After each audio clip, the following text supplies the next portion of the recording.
सदगुरु कबीर साहब विश्वविख्यात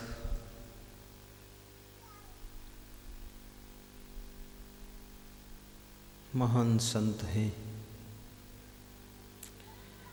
जिनकी एक एक साखी, जिनका एक एक दोहा, जिनकी एक एक बात समुद्र से ज़्यादा गहरी, आकाश से ज़्यादा ऊंची, हवा से भी ज़्यादा कोमल और फूल की खुशबू से ज़्यादा सुगंधित है।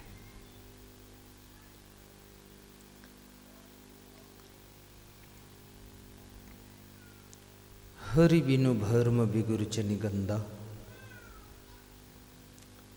साहिब कहते हैं कि आत्मज्ञान के बिना मनुष्य भ्रम में पड़ा रहता है, मनुष्य गंदी आदतों का गुलाम हो जाता है और मनुष्य का जीवन उलझन में बीत जाता है। कभी कभी मनुष्य कम बुद्धि के कारण भी टेंशन में रहता है, कभी कभी वो अपने कार्यों की सेटिंग सही ना कर पाने के कारण उलझता है, कभी कभी मनुष्य अपने पत्नी के व्यवहार से, अपने बच्चों के स्वभाव से भी टेंशन में पड़ जाता है। कभी कभी ये इंसान ज़रूरत से ज़्यादा लोड ले लेता है, कारोबार को इतना ज़्यादा फैला देता है जो कि उसके दिमाग की सीमा से ओवरलोड हो गया, तो भी ये उलझन में पड़ जाता है। कभी कभी पड़ोसियों की गलतियां मनुष्य को उलझाती हैं, तो कभी रिश्तेदारों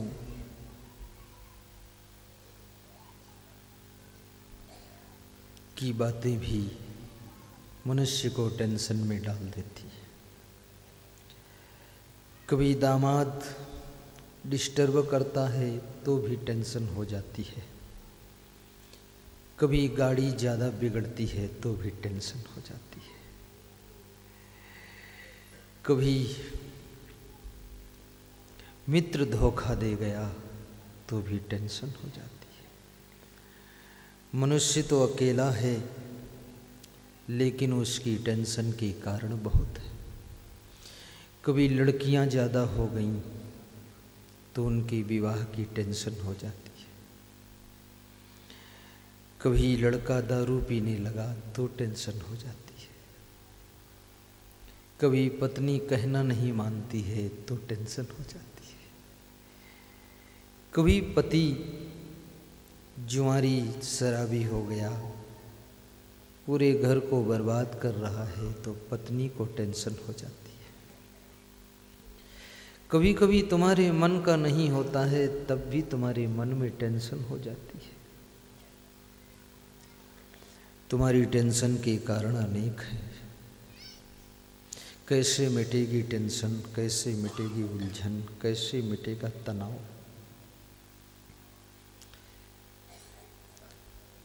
सबसे पहले सही डिसीजन लीजिए, दूरदर्शी बुद्धि से काम कीजिए, परिणामदर्शी होकर के कार्य कीजिए। उतने पैर फैलाइए जितनी लंबी चादर है। आज के लगभग 10-12 वर्ष पहले मध्य प्रदेश में इंदौर में मेरा समागम था। जो जिनके यहाँ मैं ठहरा था उनका नाम था प्रेम जी, उनके पिता का नाम था बंसीलाल कठनावल। वे पेट्रोल पंप बनाते थे, नई नई पेट्रोल पंप ठेका लेकर बनाकर तैयार करते थे। तो कह रहे थे मैंने हज़ारों पेट्रोल पंप बनाया है और हमारी बनाई पेट्रोल पंप सब चल रहे हैं।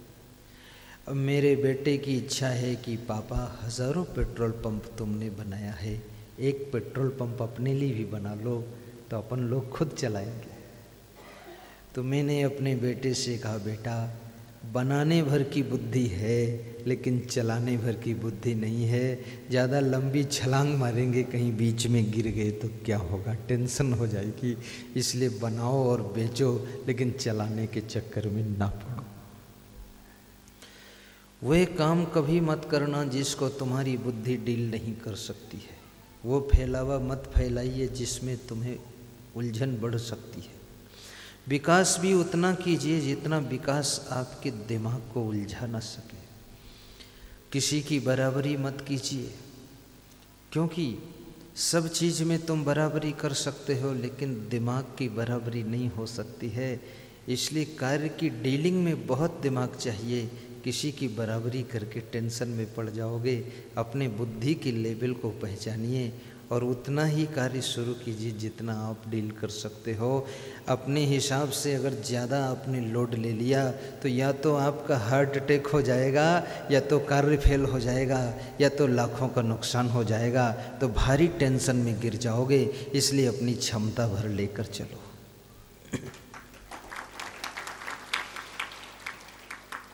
अभी मेरे से एक साधु कह रहा था कि आपके साथ में बहुत तमाम व्यवस्था रहती है और फिर भी आप हंसकर प्रवचन सुनाते हो। हम हो तो हार्ट अटैक हो जाएगा मेरा। तो मैंने कहा, हाथी 10 कुंटल लाद सकता है लेकिन बकरी का काम 10 किलो में ही हो जाता है। तो हाथी की बराबरी मत करना, वो मेरी बुद्धि का काम अलग है। हम अपने हिसाब से करते हैं। कभी भी किसी की बराबरी मत करो। कोई गाड़ी जोर से रोड पे भगा रहा है, उसकी भी बराबरी मत करो, क्योंकि हो सकता उसकी गाड़ी से तुम्हारी गाड़ी अच्छी है और तुम्हारी गाड़ी उसकी गाड़ी से आगे निकल सकती है। उसकी गाड़ी में उतनी दम कैपेसिटी नहीं है जितनी तुम्हारी गाड़ी में है, लेकिन ये भी हो सकता कि उस गाड़ी का चलाने वाला तुमसे ज़्यादा बुद्धिमान है, होशियार है। तो तुम गाड़ी अगर भगाओगे, तुम्हारी बुद्धि तेज नहीं है तो तुम्हारी उलट पलट हो जाएगी, गिर जाएगी और वो बचा के निकाल ले जाएगा। इसके लिए बराबरी मत करो।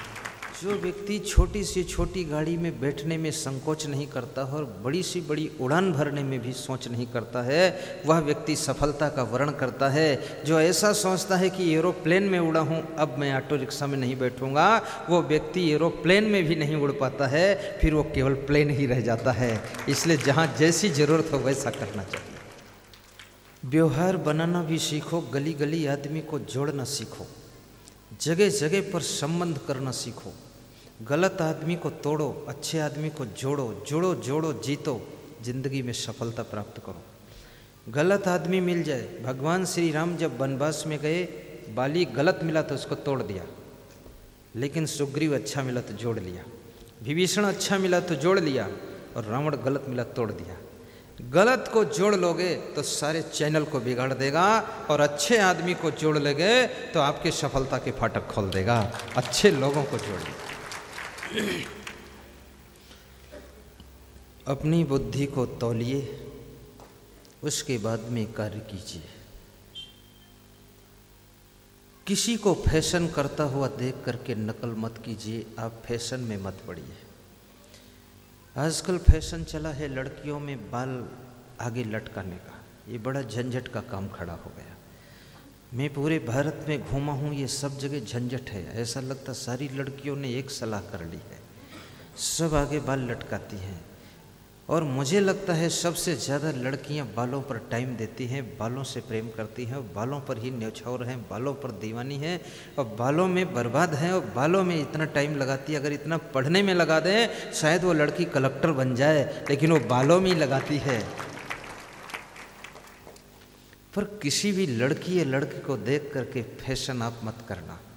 फैशन आपकी ऊर्जा को, आपकी बुद्धि को, आपके समय को, आपके पैसे को, आपकी सोच को नष्ट करने वाला होता है। आपकी शरीर की सुंदरता का महत्व नहीं है, आपके स्वभाव की सुंदरता का महत्व है। अपने स्वभाव को अच्छा बनाइए। आज विचार कीजिए, पंथ हुजूर उदित नाम साहब थे, नाम जानते हैं?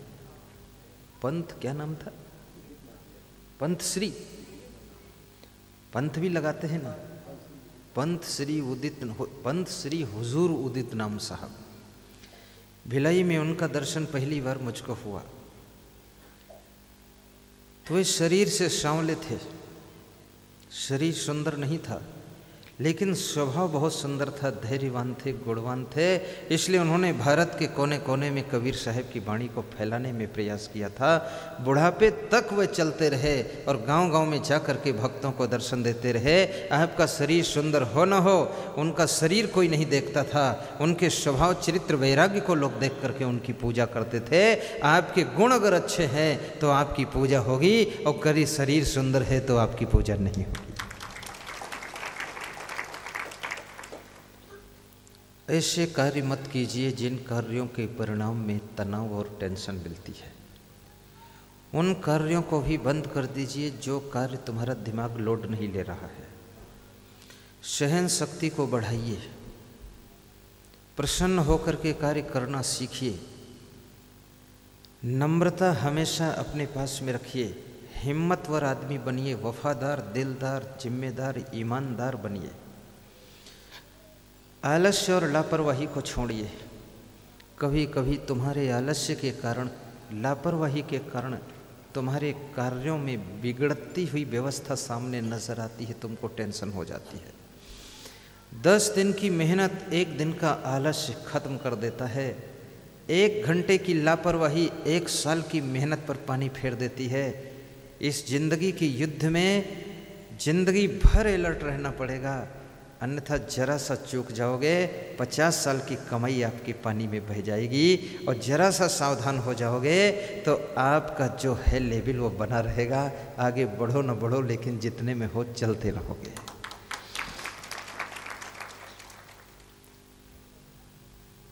कभी कभी आत्मावलोकन भी कीजिए, अपने माता पिता को प्रसन्न रखने का उपाय ढूंढिए। माता पिता से भी कहूँगा आपका बेटा जैसा है उस बेटे में अपने आप को सेटिस्फाई कीजिए। कितने लोगों को देखा जाता है अपने बेटे से टेंशन में रहते हैं। कोई अपने दामाद के कारण टेंशन में है, कोई अपने बेटी के कारण बहुत ज़्यादा टेंशन भोग रहा है। ये ज़िंदगी दुख भोगने के लिए नहीं है, दुखी करने के लिए ज़िंदगी नहीं है, पीड़ा भोगने के लिए ज़िंदगी नहीं है। मैं ट्रेन में यात्रा कर रहा था, दिल्ली जा रहा था। एक सज्जन मिले मुझे, जैन परिवार के थे। उन्होंने कहा क्या मेरी ज़िंदगी पूरी नरक में ही बीत जाएगी? तो हमने कहा मैं समझ नहीं पाया आपका नरक कैसा है। तो उन्होंने कहा कि मेरा दामाद बहुत बेवकूफ़ है। तो हमने कहा तो दामाद की ज़िंदगी नरक में बीतेगी, तुम्हारी क्यों नरक में? बोले मेरी बेटी से भी सही बात नहीं करता है, मेरे से कभी सही बात नहीं करता है, उसके कोई बच्चे भी नहीं हैं और बहुत गुस्सा में रहता है, नशे की गोलियां खाता है। दामाद से इतना क्यों प्रभावित हो कि आप अपनी ज़िंदगी को नरक बना रहे हो? दामाद गलतियां कर रहा है, दामाद कर्म खराब कर रहा है, दामाद को बिल्कुल दुख नहीं, टेंशन नहीं है, तुम ससुर होकर क्यों इतनी टेंशन झेल रहे हो? हमने कहा दामाद अगर ज़्यादा गड़बड़ है तो दामाद ट्रांसफ़र कर दो। बोले एक बार ट्रांसफ़र कर दिया हूँ तो दूसरा दामाद भी वैसा ही पागल मिला है। मैंने कहा तो ये अपना भाग्य समझ लो कि आपके भाग्य में ऐसा ही दामाद है, उसके साथ में सेटिस्फाई हो जाओ। अब तुम्हारी बेटी का किस्मत ही ऐसा है, इसलिए दोबारा ट्रांसफ़र में भी वही मिला है। ज़्यादा घबराइए भी मत। कभी ऐसा भी समय आता है कि आपका बिगड़ा हुआ दामाद भी सुधर जाता है। कभी ऐसा वक्त आता है आपके बेटे को झटका लगता है, वो भी ठीक हो जाता है। कभी ऐसा टाइम आता है कि आपकी पत्नी का नेचर, लेक्चर, पिक्चर सब बदल जाता है। और कभी ऐसा भी समय आ जाता है जो आपके घर का माहौल पूरा चेंज होता है। इसलिए थोड़ा समय का इंतज़ार भी कीजिए, जल्दबाजी मत कीजिए और परिस्थितियों के साथ में तालमेल बिठाना सीखिए। और साथ साथ में कितने ही संघर्षों, निराश मत होइए, टेंशन मत कीजिए, हंसते हंसते काम कीजिए और विचार कीजिए। कृष्ण का जन्म जेल में हुआ था, कबीर पर 52 कसनी हुई थी, लेकिन ये सब महान पुरुष हंसते मुस्कुराते जीवन जी रहे थे, अपने लक्ष्य से कभी विचलित नहीं हुए थे। आपकी तो एक भी कसनी नहीं हुई है, ना तो जेल में अभी आप गए हैं। क्यों टेंशन करते हो? हंसते मुस्कुराते जीवन जियो। ये महान पुरुषों से जिंदगी जीने का तरीका सीखो। मैंने सुना है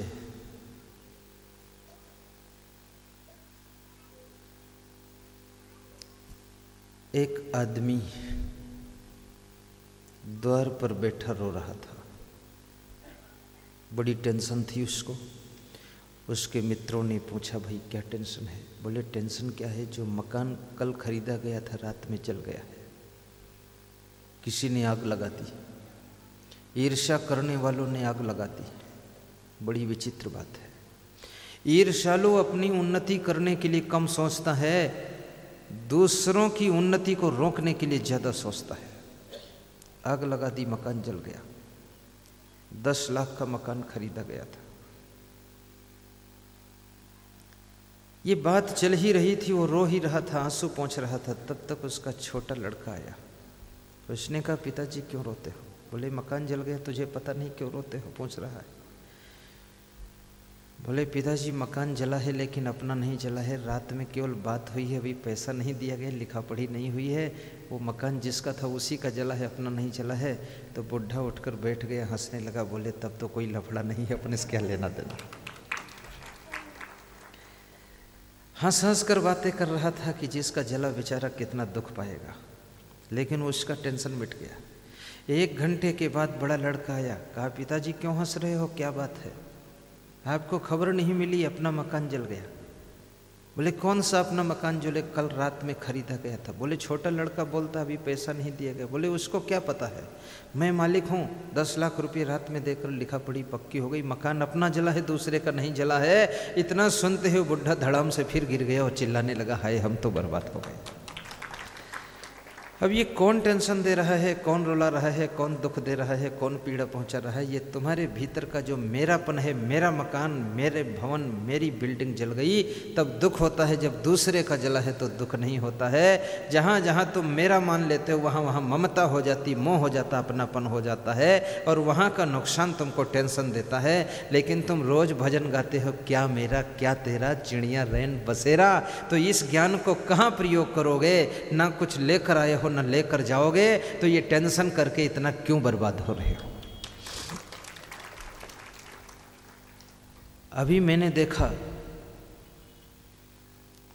जब मैं चंडीगढ़ हवाई अड्डे पर पहुंचा तो वहां पर कई बड़े बड़े धनवान आदमी, उनके चेहरे से लगता था धनवान है, उनके सूटकेस से लगता था धनवान है, तो उनकी आंखें इतनी फूली फूली थी, नीचे अजीब आंखें हो गई हैं, फूली फूली मोटी मोटी, नीचे हवा भरी है आंखों में। तो मैंने पूछा, आपकी आंखें कुछ अलग ढंग की दिख रही, बात क्या है? बोले टेंशन रहती, नींद नहीं आती, और क्या बात है? तो हमने कहा इतनी अच्छी काहे की टेंशन है? बोले सब व्यापार फैला हुआ है, हानि लाभ होता रहता है, संभालने वाला कोई ठीक ठाक नहीं है। तो हमने कहा व्यापार को समेट लो, कम कर दो। बोले समेटने की इच्छा नहीं है, व्यापार को फैलाना है। तो हमने कहा इस व्यापार से मिला क्या? अच्छा मकान मिला, अच्छी गाड़ी मिली, अच्छी साड़ी मिली, अच्छी पैंट शर्ट मिली, अच्छा ब्रीफ केस मिला, अच्छा पैसा मिला, अच्छा बिस्तर मिला, अच्छा बेडरूम मिला, लेकिन नींद उड़ गई तो क्या मिला? आराम उड़ गई, आनंद उड़ गया तो क्या मिला? ये सब खोने के बाद भी अगर जिंदगी में आनंद रहे और मीठी नींद रहे तो जानो सब कुछ मिला है। अगर सब कुछ मिला, ये खो गया, समझो कुछ नहीं मिला। तो उसने मुझसे कहा तुम्हारी बातें हम 2 दिन सुन लें तो हम पूरा निपट जाएंगे, नींद भी आने लगेगी। तो हमने कहा 2 दिन नहीं, 1 घंटे सुन लो तो आपकी सारी बीमारी टेंशन की खत्म हो जाएगी। कितनी ही टेंशन करो, कितना ही तनाव करो, कितनी ही चिंता करो, अभी आप यहाँ से जाओ, आपका एक्सीडेंट हो जाए, आप मर जाओ, वहीं पर स्पॉट पर ख़त्म हो जाओ, किसकी टेंशन, किसका काम, किसका धाम, किसका बवाल, काम खत्म हो गया। क्यों इतना हैरान होते हो, जिंदगी को इतना क्यों परेशान करते हो, इतनी उलझन में क्यों जीते हो। अभी मैं महिलाओं को देखता हूँ, ये भी बहुत टेंशन में रहती। कई स्त्रियों ने आकर मुझसे कहा मुझे अपने बेटे बेटियों की इतनी टेंशन है कि उस टेंशन में मुझे शुगर की, डायबिटीज़ की बीमारी हो गई है। तो हमने कहा बड़ा अच्छा है, शुगर की बीमारी हो गई तो शुगर फैक्ट्री लग गई घर ही में, अब बोरियां भर भर कर बेचो, अब काहे की टेंशन। शुगर की बीमारी, लकवा की बीमारी, हार्ट अटैक की बीमारी, ये ज़्यादा टेंशन के कारण आती है। और याद रखना, ज़्यादा क्रोध के कारण ये बीमारियां आती हैं, और ज़्यादा सोचने के कारण ये बीमारियां आती हैं, ज़्यादा खाने के कारण ये बीमारियां आती हैं। इसलिए कम खाओ और ज़्यादा ज़रूरत से ज़्यादा कभी मत सोचो, और हंस करके रहो। 24 घंटे में 2-4 बार हंसो ज़रूर, और सबके साथ में हंसना कोई ज़्यादा महत्वपूर्ण नहीं है। अकेले बैठकर आपको जोरदार हंसी आए, वो हंसी आपके रिजर्व खाते से आई है, और वही हंसी आपको आनंद दे सकती है। मुस्कराती हुई दुकान पर बैठिए। चीन में एक कहावत है, चीन के लोग बहुत बुद्धिमान होते हैं। वहाँ एक बड़ी अच्छी कहावत है कि जिसके चेहरे पर मुस्कान न हो उसे दुकान नहीं खोलना चाहिए, उसे खेत में काम करना चाहिए। दुकान खोलने वाले को मुस्कराता हुआ रहना चाहिए। आपकी मुस्कान से 20% ग्राहक बढ़ सकते हैं, आपके नाराज चेहरे से 20% ग्राहक कम हो सकते हैं। चीनी व्यक्ति बहुत बुद्धिमान होते, रहते तो चीन में हैं, उनका आधे से ज़्यादा बिजनेस इंडिया में चल रहा है। बिजनेस करने का भी तरीका सीखो। तो कबीर साहब कहते हैं ये टेंशन से मुक्त हो जाइए, प्रसन्नता पूर्वक जीवन जियो, परस्पर में प्रेम बढ़ाओ, भाई भाई में, माता पिता के साथ, सास बहू के बीच में, पति पत्नी के बीच में प्रेम बढ़ाइए। प्रेम भी तुम्हारी टेंशन को कम करता है। आपके घर में अगर प्रेम की कमी है तो टेंशन आपकी बढ़ेगी। आपस का प्रेम आपको खुशियां देता है। महिलाओं से निवेदन करूंगा, जब आपका पति घर से बाहर जा रहा हो किसी काम से, द्वार तक विदा कर देना और थोड़ा हंस करके कह देना कि जल्दी लौट आना टाइम पर, जाओ आपको सफलता मिले, राम राम, प्रणाम आपको, साहिब बंदगी, भेज देना। जब आपका पति आए तो उसको द्वार पे जाके रिसीव कर लेना, सारी थकान उतर जाएगी, मुस्कान वापस लौट आएगी, और हंसते हुए घर में लाना, झटपट पानी पिलाना, चाय पिलाना।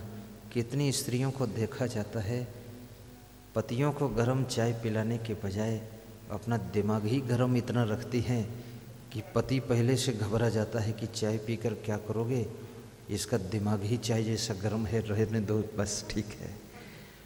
अपने माइंड को शीतल रखो, खुश होकर के मिलो। और मैं ये भी कहूँगा, कभी बाहर जाइए, अपने घर में मैसेज भी दीजिए कि मैं पहुँच गया हूँ, सुरक्षित हूँ, व्यवस्थित हूँ। 24 घंटे में एक बार घर में बात कीजिए मोबाइल से। घर वालों का धर्म है एक बार तुम्हारी सूचना लें कि आप ठीक ठाक है कि नहीं। आपस में बात होती रहती है तो काम बोझा नहीं बनता है, काम पूजा बन जाता है। आपस में जहाँ बात बंद है वहाँ टेंशन और दरारें पैदा होती है, वहाँ काम करते करते भी क्रोध पैदा होता है, और वहाँ पर सारी व्यवस्था बिगड़ती है। इसलिए आपस में लिंक जोड़ कर रखना चाहिए और व्यवहार मधुर बनाना चाहिए। कई बार देखा जाता है कि लोग आपस में बोलते नहीं, न जाने उनके मूड में क्या है। एक सज्जन कह रहे थे हमारे पिताजी से हमारी 5 साल से बात नहीं हुई है। तो हमने कहा पिताजी कहीं बाहर रहते हैं क्या? बोले रहते घर ही में है। तो हमने कहा फिर बात क्यों नहीं हुई? बोले सब टेंशन है, मेरे को भी उनको भी है। तो मैंने उनके पिता से पूछा कि आपके बेटे से आपकी बात क्यों नहीं होती? कितने बेटे हैं? बोले एक ही बेटा है। कितने दिनों से बात नहीं हुई? बोले 5 साल पहले हुई थी, उसके बाद बंद है। क्यों बंद है? बोले 5 साल पहले हुई थी तो बात के साथ मारपीट भी हो गई थी। अब बेटे के साथ बाप की मारपीट कितनी अमर्यादित बात है। कभी तुम्हारा बाप अगर एक थप्पड़ मार दे तो भी बाप को रिप्लाई मत करना, बाप बाप है। माँ कभी डांट दे उसको रिप्लाई मत करो, गुरु कभी डांट दे रिप्लाई मत करो। याद रखना, गुरु से ज़्यादा हितैषी और माँ से ज़्यादा तुम्हारा प्रिय और बाप से ज़्यादा तुम्हारा उत्थान चाहने वाला धरती पर कोई दूसरा पैदा नहीं है। बाप की मार में भी प्यार भरा होता है और माँ की डांट में भी प्रेम भरा होता है। आपने देखा होगा कि बालक को जब दवा पिलाना होता है तो माँ क्या करती है, बालक की नाक को दबा देती है। किसी की नाक दबाओ दम घुट जाएगा। जब नाक दबाती है तो बालक सांस लेने के लिए मुंह खोल देता है।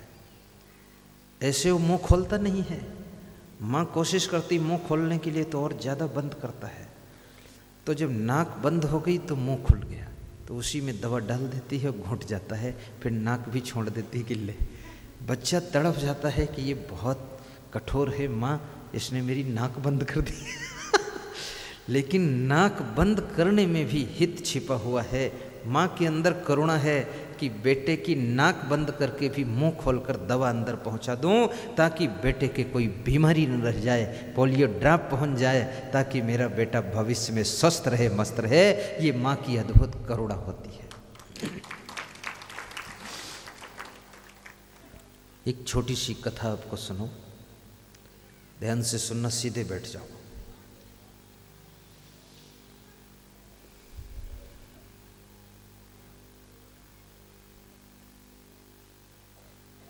माँ की करुणा, माँ की ममता, माँ का प्रेम, गुरु का प्रेम, शिष्य की श्रद्धा, पुत्र की आस्था जो माँ बाप के प्रति है। सबसे पहले अपने बेटे की आंखों को देखिए, पति की आंखें देखिए। आज मेरी पधरौनी थी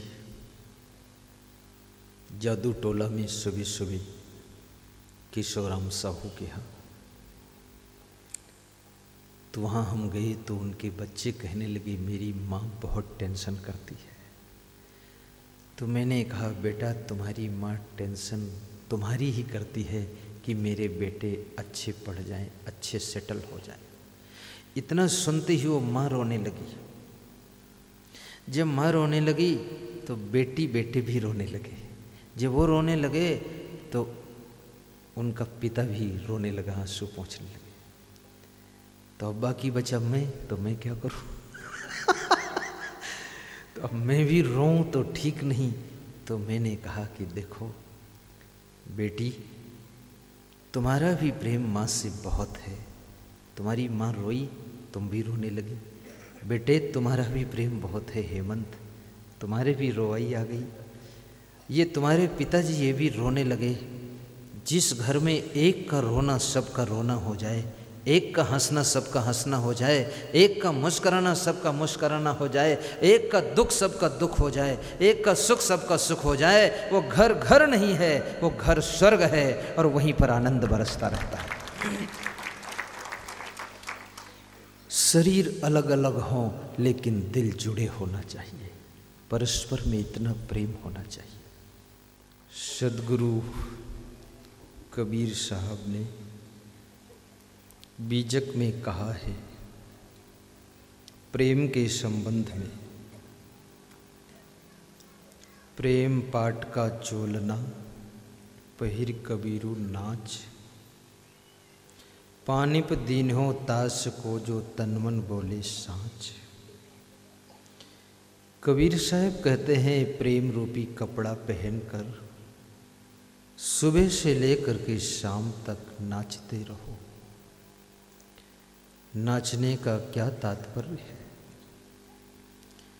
कबीर साहब कहते हैं प्रेम रूपी कपड़ा पहन लो। प्रेम रूपी कपड़ा कहाँ मिलता है? राजनांदगांव की बाजार में नहीं मिलता है। प्रेम रूपी कपड़ा रायपुर में भी नहीं, कलकत्ता में नहीं, मद्रास में नहीं। प्रेम का कपड़ा किसी बाजार में नहीं मिलता है। ये प्रेम का कपड़ा तुम स्वयं बनाते हो और तुम ही पहनते हो। प्रेम का कपड़ा पहनकर कबीर साहब ने नाचने को कहा है। इस साखी का अर्थ क्या है? साहब कहते हैं सुबह से लेकर के शाम तक जितने भी कार्य तुम करते हो वह सब कार्य प्रेम पूर्वक करो। लिखो तो प्रेम से, पढ़ो तो प्रेम से, किताब रखो तो प्रेम से, गाड़ी चलाओ प्रेम से, कपड़े पहनो प्रेम से, बर्तन मांजो प्रेम से, भोजन बनाओ प्रेम से। अभी मेरे से एक सज्जन ने प्रार्थना किया था अम्बाला में कि गुरुदेव, मेरी माँ और मेरी पत्नी में कुछ तनाव रहता है, जिसके कारण मेरी पत्नी दुखी भी रहती है और नाराज भी रहती है, तो जिसके कारण वो भोजन अच्छा नहीं बना पाती है। पहले बहुत स्वादिष्ट बनाती थी। मेरी माँ कुछ न कुछ रोज़ रोज़ तकरार करती है, तो मैं क्या करूँ? तो मैंने कहा एक फूल ले जाओ और अपनी पत्नी को दे देना, कह देना गुरुदेव ने फूल दिया है। जैसे फूल कांटों की गोद में भी रह करके खिलता है, मुस्कराता है, खुशबू देता है, ऐसे अपनी पत्नी से कह देना तू फूल है और सासू कांटा है, उसकी गोद में रह करके भी तू मुस्करा के काम करती रहे। समझा देना। अपने जीवन में प्रेम का प्रभाव बढ़ाइए। यदि आप कपड़ों से प्रेम करोगे तो कपड़ों की उम्र बढ़ जाएगी। कपड़ा धोइए भी प्रेम से। कितने लोग कपड़ा को इतना पीटते हैं, इतना पीटते हैं कि कपड़ा जो 6 महीने चलना चाहिए वो 10-15 दिन में निपट जाता है। कपड़े से प्रेम नहीं है। कितनी महिलाओं को देखो बर्तन ऐसा मांजती हैं पटक पटक के, सभी बर्तन कुच गए हैं। उनसे पूछो बर्तन क्यों पटक रही हो, तो कहती हैं किसको पटकूं? जिस आदमी को पटकूं तो पटका पटकी हो जाएगी, तो बर्तन ही पटक देती हूँ। कभी कभी मनुष्य अपनी गुस्सा को सामान पे उतार देता है, सामान पे गुस्सा करता है। सामान तुम्हारी गुस्सा को भी नहीं समझता है। कबीर साहब कहते हैं कि सामान से भी प्रेम कीजिए। झाड़ू भी लगाइए तो प्रेम से लगाइए, बिछौना बिछाइए तो प्रेम से बिछाइए, अतिथि का सत्कार करो तो प्रेम से सत्कार करो। और भाइयों बहनों, अपने माता पिता को प्रणाम भी सुबह करो तो प्रेम से करो। घर में जो भी तुमसे बड़ा है, जो जिससे बड़ा है, हर छोटे को, हर बड़े को प्रणाम करना चाहिए। प्रणाम करने से तुम्हारे घर में प्रेम बढ़ेगा, नम्रता बढ़ेगी, अहंकार घटेगा, आपस में मेल होगा, उन्नति के रास्ते खुलेंगे। प्रणाम करना बहुत ज़रूरी है। इस न्यू इंडिया में धीरे धीरे प्रणाम खत्म ही होता जा रहा है। यहाँ पर कोई किसी को प्रणाम करना अब नहीं चाहता है, और ये प्रणाम अगर ख़त्म हुआ तो इसके परिणाम बड़े खतरनाक होंगे। इस परिणाम को बचाइए तो आपके परिणाम अच्छे रहेंगे, क्योंकि प्रणाम से बहुत आनंद मिलता है। अपने से बड़ों को नमस्कार रोज कीजिए, फिर देखिए आपके घर में कोई प्रकार का डिस्टर्ब नहीं रहेगा। प्रणाम करने से मन की गांठ भी खुल जाती है और दिल एक दूसरे से मिल जाता है, फिर विकास के फाटक खुल जाते हैं।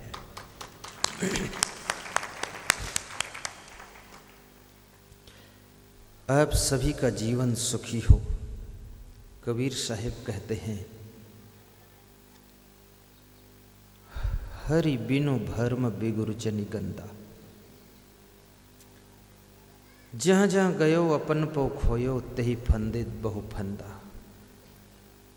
साहिब कहते हैं, जिसको आत्मज्ञान नहीं है, जिंदगी जीने का ज्ञान नहीं है, ये मनुष्य जीवन क्यों मिला है इस उद्देश्य का भी पता नहीं है, वह व्यक्ति जहाँ जहाँ जाता है अपने गौरव को खो देता है, अपनी महिमा को खो देता है, महत्व को खो देता है, अपनी कीमत को खो देता है। तुम क्या हो इस बात को समझो। देवताओं से भी ज़्यादा तुम महान हो, श्रेष्ठ हो। राम यदि भगवान बने थे तो राम का रूप क्या है? मनुष्य का ही तो रूप है। कृष्ण भगवान बने थे लेकिन रूप मनुष्य का है। कबीर साहब सदगुरु बने थे, रूप मनुष्य का है। स्वामी महावीर 24वें तीर्थंकर भगवान महावीर कहलाए लेकिन मनुष्य के रूप में है। वह भी मनुष्य के रूप में है, वह भगवान कहलाए, महान कहलाए, सदगुरु कहलाए। और आप भी मनुष्य के रूप में हो। आप इतनी टेंशन करके अपनी ज़िंदगी को क्यों बर्बाद कर रहे हो? आप जहाँ जाते हो वहाँ अपने मूल्य को खो देते हो। देवता भी तरसते हैं मनुष्य जीवन पाने के लिए। बड़े भाग्य मानुष तन पावा, शुर दुर्लभ सद ग्रंथन गावा। बड़े भाग्य मानुष तन पावा, सुर दुर्लभ सद ग्रंथन गावा। साधन धाम मोक्ष कर द्वारा, पाए न जेहि परलोक सवारा। साधन धाम मोक्ष कर द्वारा, पाए न जेहि परलोक समारा। यही तन कर फल विषय न भाई, सुर कहूँ स्वल्प अंत दुखदाई। नरतन पाई विषय मन देही, पलट सुधाते विष सठ लेही। बड़े भाग्य मानुष तन पावा, सुर दुर्लभ सद ग्रंथन गावा। बड़े भाग्य मानुष तन पावा, सुर दुर्लभ सद ग्रंथन गावा। धरती का पाप नष्ट करने के लिए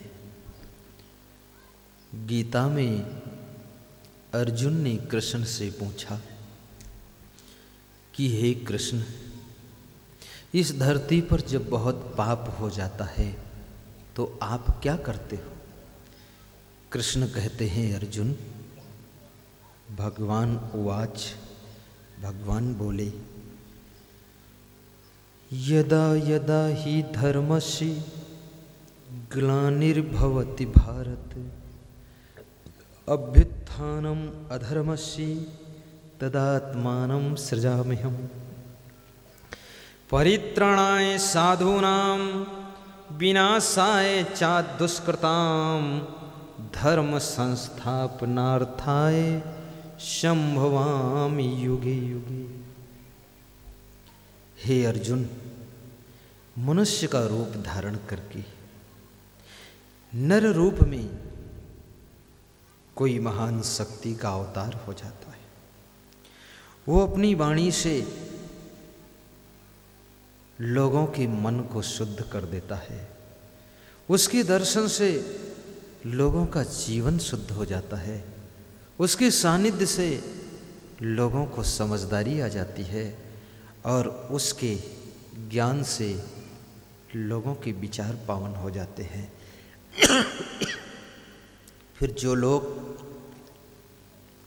इस धरती पर पाप करते थे वो सब पुण्य करने लग जाते हैं। उसकी प्रतिभा, उसका प्रभाव जनमानस को मोड़ देता है, पापियों को पुण्यात्मा बना देता है, सबको भक्ति में लगा देता है। परंतु वो शक्ति मनुष्य के रूप में ही आती है।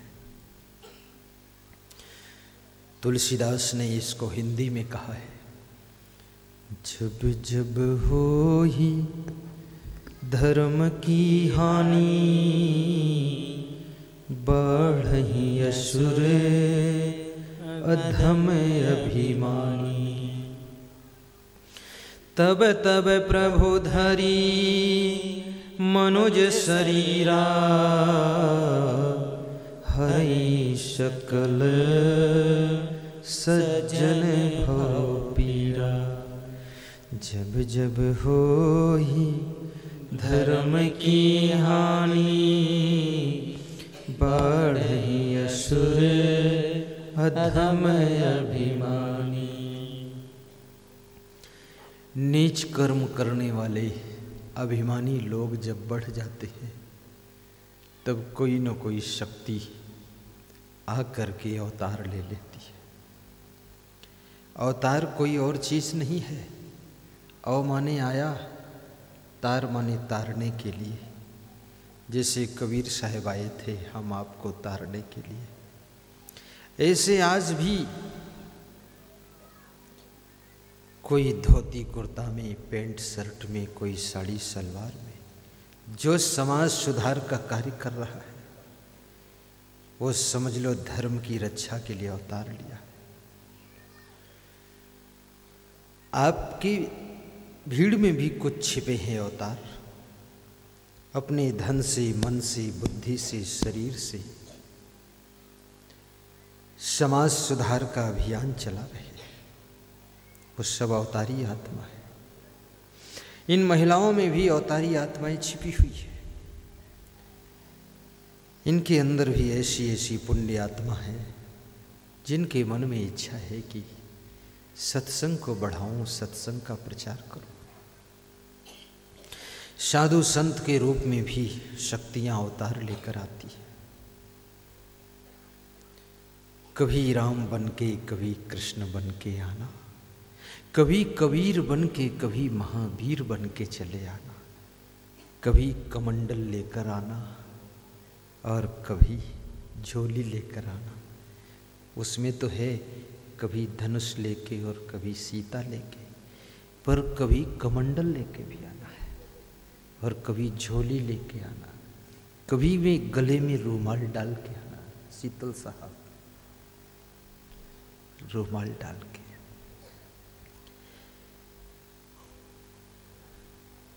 ऐसी शक्तियों को सहयोग देना। राम का अवतार हुआ, राम को भी सहयोग लेना पड़ा। तो कबीर साहब कहते ये बाल नोचने से कल्याण नहीं होगा, इससे कोई बड़ा भी नहीं होता, न उद्धार होता है।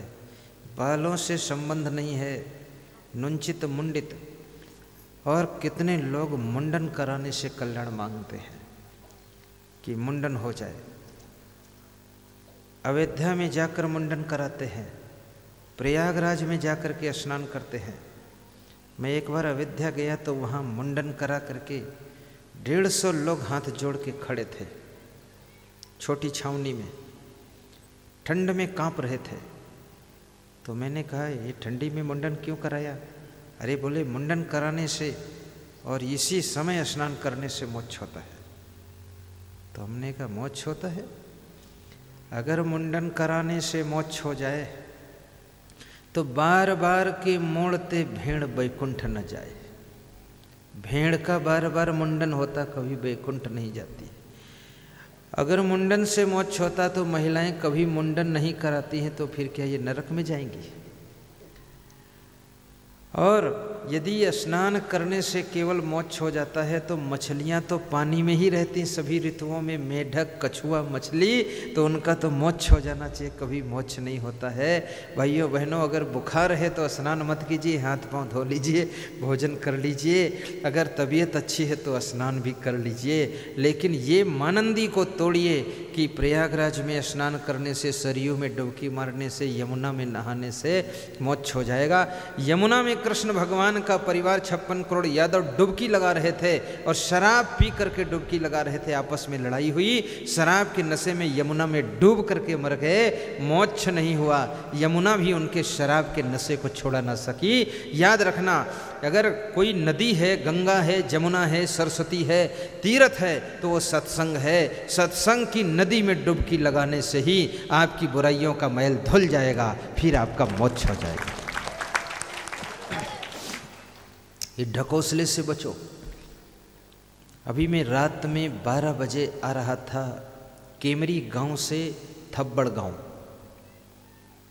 डिस्ट्रिक्ट हिसार से अंबाला। तो रास्ते में इतनी गाड़ियां खड़ी थी, मैंने कहा क्या बात, जाम लगी, कोई झगड़ा उगड़ा है क्या? तो बोले झगड़ा नहीं है, वो एक संत आए हैं यहाँ। तो हमने कहा अरे इतनी गाड़ियाँ, कम से कम 2000 गाड़ियाँ थी रात में 12 बजे, और सब VIP लोग। तो हमने कहा ये क्या है? बोले यहाँ बीज मंत्र दिया जाता है। तो हमने कहा बीज मंत्र से क्या होता है? बोले जो कभी नहीं होता वो सब होता है बीज मंत्र से। तो मैंने कहा ये तो बड़ा अटपटा मामला दिख रहा है। तो मैं तो कभी ऐसा सुना नहीं था, मेरे को टाइम भी नहीं था, मैं चला आया। फिर उसका एक, जहाँ मेरा निवास था वहाँ टीवी में प्रवचन आ रहा था। तो मेरे प्रवचन के बाद उसका प्रवचन आ रहा था, वही जो बीज मंत्र देता था। तो कैसा बीज मंत्र देता है? बस एक आदमी को खड़ा करता है, तुम खड़े हो जाओ। वो माइक ले लेता, वो बताता है कि हमने बीज मंत्र लिया है, और जब बीज मंत्र नहीं लिया था मैंने गुरुजी से, तो मुझे टेंशन बहुत रहती थी, मेरी पत्नी भी बीमार रहती थी। जिस दिन से बीज मंत्र ले लिया तो पत्नी भी ठीक रहती है और मैं भी बहुत ठीक रहता हूँ, बोलो भगवान की जय। हमने कहा ये क्या लफड़ा बना रखा, ये कोई सत्संग है? ऐसे ऐसे ढोंगी भी पंथ है तमाम, बहुत जालिया लोग हैं। ज्ञान की बात नहीं है, आचरण नहीं है, वैराग्य नहीं है, ब्रह्मचर्य कुछ नहीं है, उल्टा पलटा इस भारत के लोगों को गुमराह किया जा रहा है। अभी इतने चालाक लोग हैं, कई लोग ऐसा बोलते मैं कबीर का अवतार हूँ। मुझे बड़ा आश्चर्य होता, तू कबीर का अवतार है तो मैं कबीर का अवतार क्यों नहीं हूँ, और मैं अवतार हूँ तो ये सब क्यों नहीं अवतार है, और तुम कैसे बोलते हो मैं कबीर का अवतार हूँ? कबीर का अवतार है तो कबीर के गुण लक्षण भी आप में होना चाहिए कुछ। कोई गाय कहे, कोई जानवर कहे मैं गाय का अवतार हूँ, तो गाय जैसे लक्षण होने चाहिए, उसके नीचे दूध भी मिलना चाहिए। कबीर का अवतार कहते हो तो कबीर के गुण लक्षण होना चाहिए। कबीर कैसे थे, वो गुण एक भी आप में नहीं है। कबीर तो इतने त्यागी थे, वैराग्यवान थे, जितेंद्री थे, ब्रह्मचारी थे, और तो आज भी भोगों को भोग रहा। कबीर का अवतार कैसे हो गया? कबीर पाखंड का खंड खंड करते थे, आडंबर को हटाते थे, और कबीर साहब समस्त अंधविश्वास को खत्म करते थे, और तुम अंधविश्वास फैला रहे हो, कहते हो कबीर का अवतार हूँ। कबीर के दुश्मन के अवतार तुम भले हो सकते हो, कबीर के अवतार नहीं। ढोंगी कहीं का। इस छत्तीसगढ़ में भी भोली भाली जनता है, कितने कबीरपंथी गुमराह हो जाते हैं। वो कहते हैं कि बस हाँ ये बहुत अच्छा बता रहा है, यहाँ कबीर का अवतार है, हम यहीं जा रहे हैं। और फिर ऐसे ठग लोग बड़े चालाक होते हैं, वो क्या करते हैं, वो लिखते हैं हमारे संस्था में निःशुल्क दीक्षा दी जाती है, निःशुल्क भोजन मिलता है, निःशुल्क बिस्तर मिलता है, निःशुल्क पानी मिलता है, निःशुल्क हवा मिलती है, निःशुल्क जमीन में पांव रखने को मिलता है, निःशुल्क आश्रम देखने को मिलता है, और निःशुल्क सब है। अब आप सोचो निःशुल्क क्यों है? आखिर माल डुप्लीकेट नहीं तो निःशुल्क की क्या जरूरत है? अब जितना लोभी आदमी फंस गया निःशुल्क में, निःशुल्क निःशुल्क। अच्छा माल कभी फ्री नहीं होता है, उसकी फीस देनी पड़ जाती है, इस बात को याद रखना। लोभी आदमी फंस जाता है, निःशुल्क निःशुल्क। निःशुल्क के चक्कर में कचड़ा भी लेकर बैठो, वो आपके दिमाग पर बर्डन बनेगा। जब जहर भी निःशुल्क नहीं मिलता है तो ये आत्म कल्याण का ज्ञान और दीक्षा निःशुल्क, भोजन निःशुल्क, ये निःशुल्क कहाँ से घुस गया? ये तुमको फंसाने के लिए ऐसा लफड़ा किया गया है। और फिर आप पीछे से पता लगाओ ये शुल्क आता फिर कहाँ से? इतनी व्यवस्था कहाँ से चलती है? कुछ न कुछ होगा ज़रूर, ऐसे कोई आकाश से थोड़े टपकता है।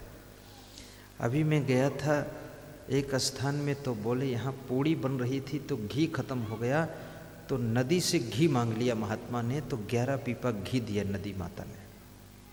और उसके बाद 3 दिन बाद भक्तों से कहा 11 पीपा माता जी को वापस कर दो, तो उसमें घी में डलवा दिया, पीपे की डल दो माता जी को। कोई नदी भी घी दे सकती है? ये तो भैंस का काम है, वो नदी करेगी, ये काम गाय का है। लेकिन ऐसी ऐसी बातें फैला करके, अंधविश्वास फैला करके लोगों के दिमाग को गुमराह कर दिया जाता है। लोग आश्चर्य में डूब जाते हैं। मैं आपसे निवेदन करूंगा, इस तरह के अंधविश्वासों में मत फंसना, पाखंड में मत फंसना, ढोंग ढकोसला में, ऐसे ठगों से कृपया सावधान रहना। सच्चा ज्ञान सीखिए, बात को समझिए। महात्माओं का आशीर्वाद फलित होता है कब? जब उसके पात्र बनते हैं आप तब। और आशीर्वाद देने वाला भी महात्मा चाहिए। ऐसा सबके हाथ का आशीर्वाद सफल नहीं होता, सबके मुख का। आप एक बात सोचो, एक होती है मधुमक्खी और दूसरी होती मक्खी। देखा आपने? मक्खी और मधुमक्खी में अंतर क्या है? मधुमक्खी गंदी जगह पर नहीं बैठेगी और मक्खी सब जगह बैठ जाएगी, ये अंतर है। इसलिए मक्खी का कोई जूठा नहीं खाना चाहता है, मधुमक्खी का सब जूठा शहद खाते हैं, मधु खाते हैं।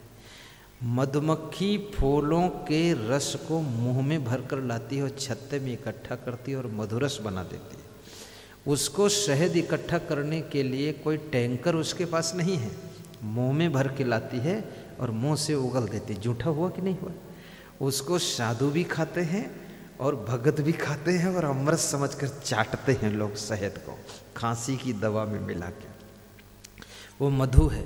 लेकिन मक्खी अगर तुम्हारे भोजन की थाल पर बैठ जाए तो भी तुम उड़ा देते हो, उसका जूठा, उसका छुआ नहीं खाना चाहते, क्योंकि मक्खी का कोई नियम नहीं है। वो गंदगी पर भी बैठ जाती है, साफ जगह बैठती है, गंदी जगह बैठती है। लेकिन मधुमक्खी का नियम है, गंदी जगह नहीं बैठती, वो पवित्र जगह बैठती है और फूलों पर बैठकर रस लेकर आती, इसलिए उसका जूठा खाया जाता है।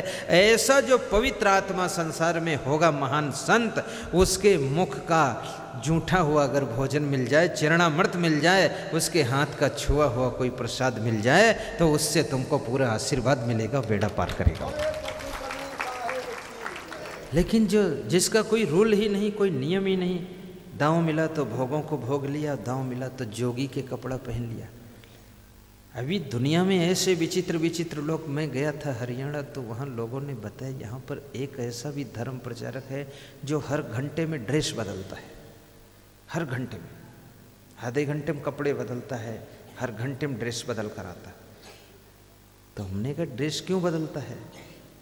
अरे बोले हमको गुस्सा आती उसके ऊपर। तो हमने कहा क्यों गुस्सा आती? बोले उसका आचरण भी ठीक नहीं।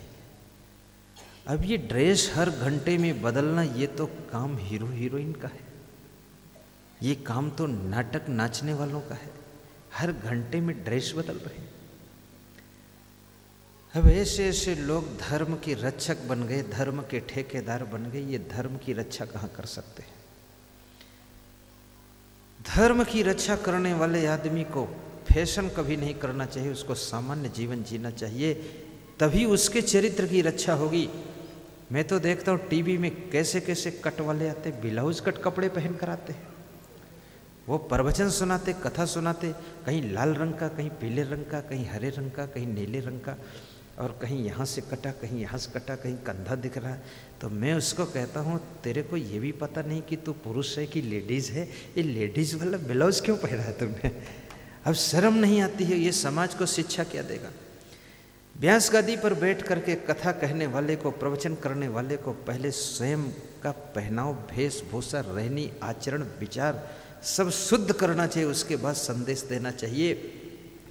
थर्मामीटर को स्वयं बुखार यदि है और वो थर्मामीटर तुम्हारा बुखार नाप रहा है, तो तुम्हारा बुखार भी सही रिपोर्ट नहीं दे सकता, क्योंकि थर्मामीटर को खुद बुखार आ गया है, तो आपके बुखार को सही नहीं बताएगा। ऐसे जो लोग स्वयं बिगड़े हैं वे समाज को सुधार रहे, वो समाज नहीं सुधरेगा उनसे, पहले स्वयं सुधर जाएं तब उनसे समाज सुधर सकता है।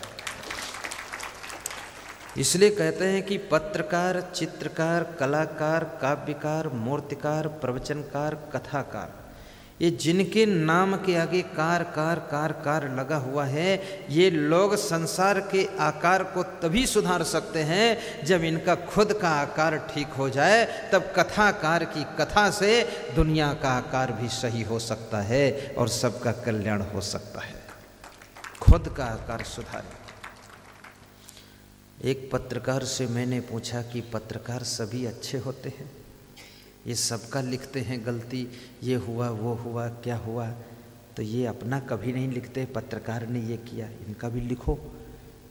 तो बोले सभी सही नहीं होते हैं, इसमें रिश्वतखोर बहुत होते हैं।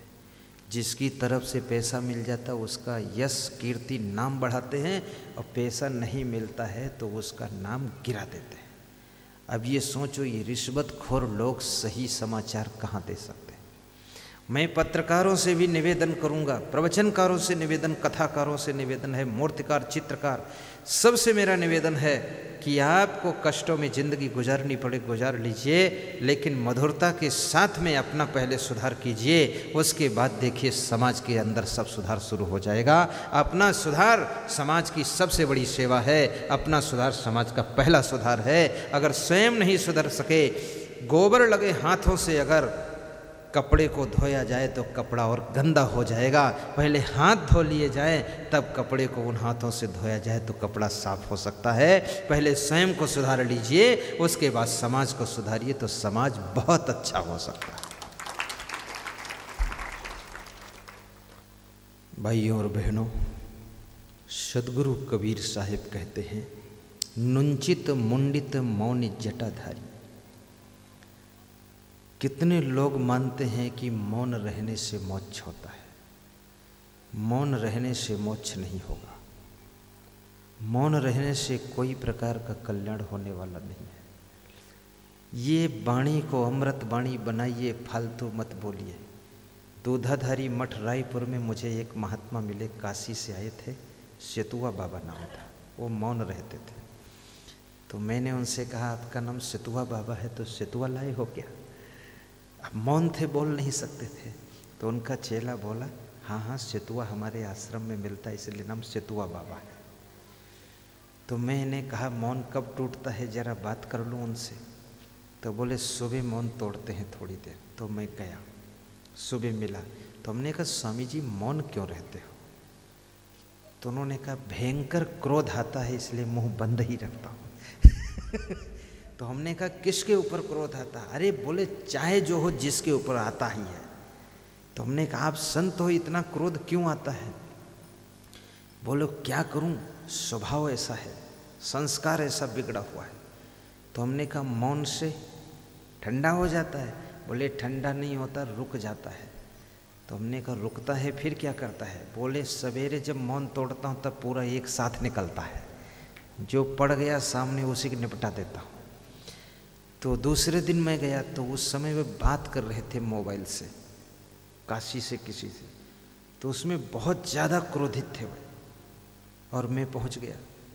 तो उनके शिष्यों ने कहा कि गुरुदेव का मौन टूट गया है, स्वामी जी का आप इस समय बहुत क्रोधित हैं, आप जाओ, बात नहीं हो पाएगी, नहीं तुम पर भी हो जाएंगे क्रोधित। तो मैंने कहा, चलो हम पे हो जाए तो क्रोध का बंटवारा हो जाए, थोड़ा वो काशी वाला बच जाएगा। तो अब ऐसे मौन होने से कल्याण होने वाला नहीं है। वाणी पर संयम रखिए, मधुर बोलिए, अच्छी बात बोलिए। बोलने के लिए वाणी की शक्ति मिली है। जानवर पशु पक्षी नहीं बोल सकते हैं, आप ही बोल सकते हो। इस वाणी को अगर संभाल दो तो वाणी का खेल मामूली खेल नहीं है। बोलना सबसे बड़ी कला है, बोलना सबसे बड़ा बुद्धिमानी का काम है, बोलना सबसे महान कार्य है। और बोलना आ जाए तो समझ लेना, हाथों से ज़्यादा करने की ज़रूरत नहीं पड़ती है, बोलने से ही सारे कार्य होते चले जाते हैं। बोलने में सारा कमाल छिपा हुआ। बहुत बुद्धिमान होगा वही बोल पाता है, क्या बोलना है, कहाँ कब कैसे बोलना है। आज बोलना ही लोगों को नहीं आ रहा है, इसलिए घर घर में कलह कलेश पैदा हो गया है। बोलना सीख लो तो विकास की खिड़कियां खुल जाती हैं, उन्नति के फाटक खुल जाते हैं, प्रेम की गंगा बहने लग जाती है। बोलने की कला, जिसमें बात करने की कला आ जाए। कभी कभी ऐसा होता है बात करने की कला नहीं है लेकिन उसमें काम करने की कला है, वो भी व्यक्ति सफल होता है। काम करने की कला, बात तो कम कर पाता लेकिन काम अच्छा करता है। बिस्तर लगाएगा, बहुत अच्छा लगाएगा, सामान रखेगा, अच्छी तरह रखेगा, गाड़ी चलाएगा, बहुत टॉप की चलाएगा। गाने की कला, आपके अंदर बहुत सी कलाएं हैं, उन कलाओं को विकसित कीजिए। गाने की कला, बोलने की कला, काम करने की कला, सामान सेटिंग की कला, मकान सही ढंग से बनवाने की कला, गाड़ी चलाने की कला, गाड़ी में बैठने की कला, बात करने की कला, लोगों से मिलने की कला। इतनी कलाएं हैं। कहते हैं डमरू जो था शिव जी का उसमें 64 गुण थे और भगवान राम में 14 कलाएं थी। कृष्ण में 16 कलाएं थीं और आप अपने अंदर देखिए कितनी कलाएं हैं। केवल 4-5 कलाएं हैं, उसी में जिंदगी चल रही है। जिस दिन 14 कलाएं हो जाएंगी उसी दिन राम जैसी तुम्हारी पूजा और सम्मान हो जाएगा। शिव जी के डमरू में 34 गुण थे। वो डमरू है ना, उसमें क्या लगा होता, वो मरा हुआ चमड़ा लगा होता ना, बकरी वकरी का कुछ, उसी में डम डम बजता है। वो तो मरा चमड़ा है, तुम्हारा तो जिंदा खोपड़ा है ये। इसमें कितने गुण हैं ये देखो, गुणों का खेल है। आप गुणवान बनिए, गुणवान पिता बनिए, गुणवान पत्नी बनिए, गुणवान गुरु बनिए, गुणवान शिष्य बनिए, गुणवान डॉक्टर बनिए, गुणवान कलेक्टर बनिए, गुणवान पत्नी बनिए, गुणवान बेटा बनिए, गुणवान बहन बनिए, गुणवान बेटी बनिए। आपके अंदर जितने ज़्यादा गुणवान ड्राइवर बनिए, गुणवान लेबर बनिए, गुणवान मजदूर बनिए, गुणवान मालिक बनिए, फिर देखिए कमाल आपकी ज़िंदगी में सारा खेल गुणों का खेल है। जिसके अंदर गुणों का खजाना है वह व्यक्ति कहीं फेल नहीं होता, हर जगह सफल होता चला जाता है। हनुमान जी में कितने गुण हैं आप सोचिए। सबसे पहली बात, हनुमान में नम्रता का गुण है। जहाँ राम के पास में बैठते हैं सबसे बड़ा काम करने वाले हनुमान हैं और सबसे बड़ी नम्रता रखने वाले हनुमान हैं। घुटना टेक के बगल में गदा है, हाथ जोड़ के बैठे, ज़्यादा भाषण नहीं देते, लेकिन जो काम कोई नहीं कर पाता उसको हनुमान जी कर देते हैं। द्रोणागिर पहाड़ उठा लाए, लंका में अकेले जा करके राक्षसों को मारा पीटा, अक्षय कुमार का क्षय किया, लंका में आग लगाई और भागकर लौट आए। दूसरे की हिम्मत नहीं थी वहाँ जाऊँ, और जाता तो मारा भी जाता, वहाँ मामला कठिन था। जब राम लक्ष्मण को अहिरावण पाताल लोक में उठा ले गया तो किसी की हिम्मत नहीं थी, कौन लाए? हनुमान जी अकेले गए और राम लक्ष्मण को छीन करके लेकर भाग कर चले आए। ऐसे ऐसे गुण थे सेवा करने के गुण। डिक्टेंशन गुण होना चाहिए। याद रखना, गुणों में भी कंपटीशन है, गुणों में भी तुलना है, गुणों में भी कंपैरिजन है, एक दूसरे से तुलना की जाती है। दौड़ना आपको आता है, लेकिन अगर एक कदम पीछे रह गए दौड़ने में तो सेकंड आप हो जाएंगे, 2 कदम पीछे रह गए थर्ड हो जाओगे, और सबसे 1 कदम आगे हो गए तो फर्स्ट हो जाओगे, तो इनाम मिलेगा, सम्मान मिलेगा। अगर 3 कदम पीछे रह गए तो फेल हो जाओगे। दौड़ना कला है, दौड़ना गुण है, लेकिन साथ साथ में विशेष गुण होना चाहिए कि सबसे आगे भी निकल जाना है। ऐसी गाड़ियां तो बहुत लोग चलाते, लेकिन हर व्यक्ति प्रधानमंत्री का ड्राइवर नहीं बन सकता है। अभी पुलिस में सर्विस बहुत लोग करते, लेकिन हर व्यक्ति प्रधानमंत्री का कमांडो नहीं हो सकता है, वहाँ उसको ड्यूटी नहीं मिल सकती है। सिद्धार्थ नगर के एसपी सुबह दौड़ लगा रहे थे, मुझको मिले, प्रणाम किया, चरण छुआ, बोले आशीर्वाद देना गुरुदेव, प्रधानमंत्री का कमांडो बनना है हमको। मैंने कहा आप एसपी हैं, जिला डील करते, फिर प्रधानमंत्री के? अरे बोले कोई एसपी चीज़ ही नहीं, प्रधानमंत्री के पास ड्यूटी मिलेगी गुरुदेव, बहुत गजब हो जाएगा। मैंने कहा आप दौड़ खूब लगा रहे? बोले पूरा दौड़ रहा हूँ एसपी होकर के, और वहाँ मुझे पहुँचना है। बोले वहाँ अच्छे अच्छे एसपी भी रिजेक्ट हो जाते हैं, सिलेक्ट नहीं होते हैं, और ये हर व्यक्ति वहाँ कमांडो नहीं हो सकता, प्रधानमंत्री की गाड़ी हर ड्राइवर नहीं चला सकता है। वो तो ट्रैक्टर चलाने वाला ड्राइवर कार चलाने में फेल हो जाता है, उठा उठा कर पटक देगा, सांकप टूट जाएंगे। बहुत विवेक की बात है, आपके अंदर विशेषता भी आनी चाहिए। प्रवचन भी बहुत लोग करते, लेकिन प्रवचन में विशेषता होगी तब लोग आपका प्रवचन सुनेंगे। आप साधु भी दुनिया में कम नहीं, बहुत हैं, लेकिन साधुता में अगर विशेषता है तो आपको पूछा जाएगा, नहीं तो मार्केट में निकल जाओगे, कोई राम राम करने वाला नहीं है। विशेष अंक प्राप्त करके साधु बनिए।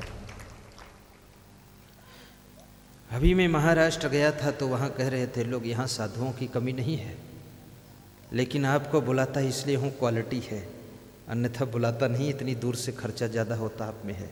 आते हो तो 20-20 हज़ार तो टिकट किराया हो जाता आपका, लेकिन मजबूरी है क्योंकि वहाँ से बुला के।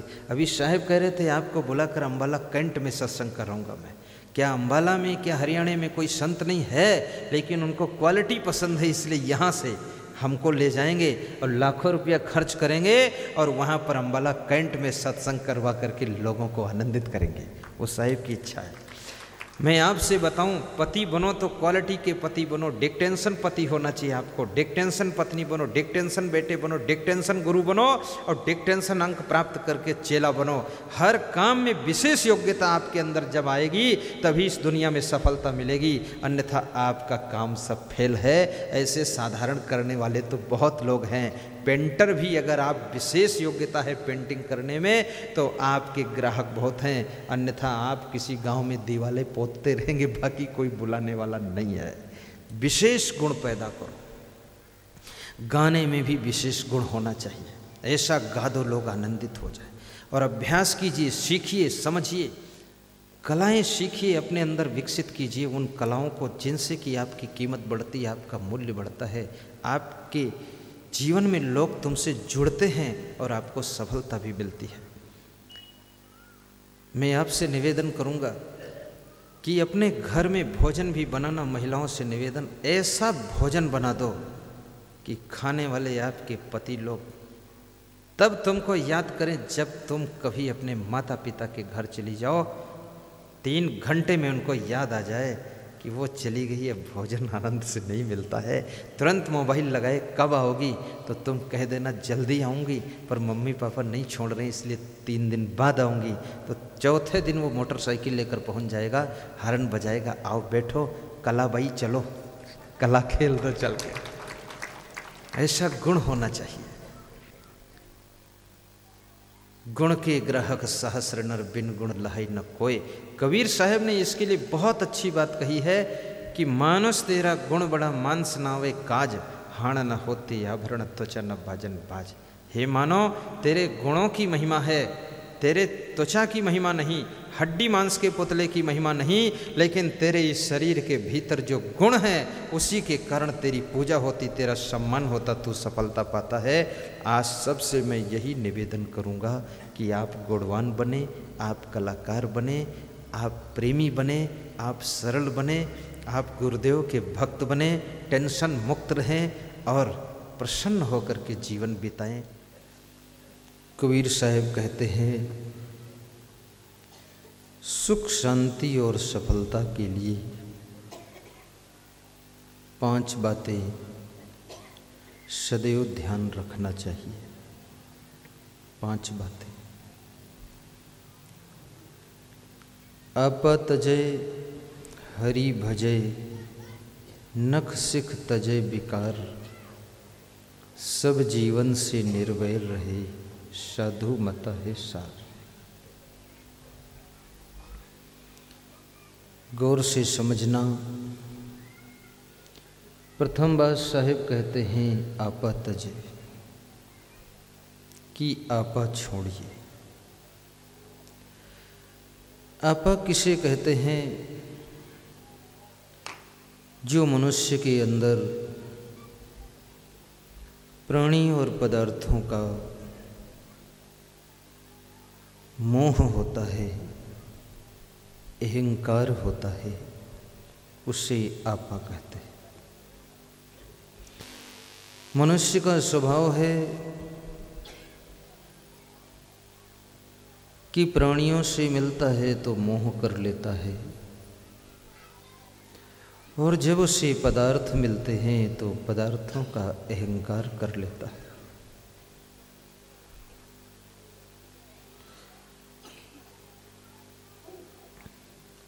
गरीब को भी अहंकार आता है, अमीर को भी अहंकार आता है। गरीब भी मोह में बंधा है, अमीर भी मोह में बंधा है। पशु पक्षी को बांधने के लिए रस्सी और पिंजड़े का बंधन चाहिए, लेकिन मनुष्य को रस्सी की जरूरत नहीं है। ये अपने मन से मोह की रस्सी में बंध जाता है। जो सीलमती से किसी भी आदमी को पकड़कर मुंबई में छोड़ दिया जाए, छोड़ने वाला बाद को वापस लौट कर आएगा। जो सीलमती जिसको छोड़ने गए हैं वो पहले ही लौट आएगा। जहाँ जिसका मोह है वहाँ की याद भी करता है और कहीं भी छूट जाए वो पता लगाते लगाते वहीं पहुंच जाता है। तो मनुष्य को क्या पूछना, मनुष्य तो मोह में पूर्ण रूप से बंधा हुआ है। बड़े विचित्र बंधन में इंसान बंधा है। कभी कभी ये मनुष्य छोटी सी बीड़ी में बंध जाता है। बीड़ी पीने को न मिले तो बेचैन हो जाता है। 1.5 इंच की बीड़ी जब पीने का समय आता है, सत्संग से भी उठकर चल देता है। कोई कहता है कहाँ जा रहे हो, तो बताता है कि अभी आ रहा हूँ। छोटी सी बीड़ी पीने का टाइम आ गया तो बीड़ी की आदत इशारा देती है कि उठ, आड़ में चल और मुझे पी ले फिर आ जा। तो ये 6 फुट का लंबा आदमी 1.5 इंच की बीड़ी का गुलाम बनकर चुपचाप उठ के चल देता है और बीड़ी को पी करके धन्यवाद देता है कि बीड़ी देवी 2 घंटे बाद फिर मिलूँगा, थोड़ा सत्संग सुन लो।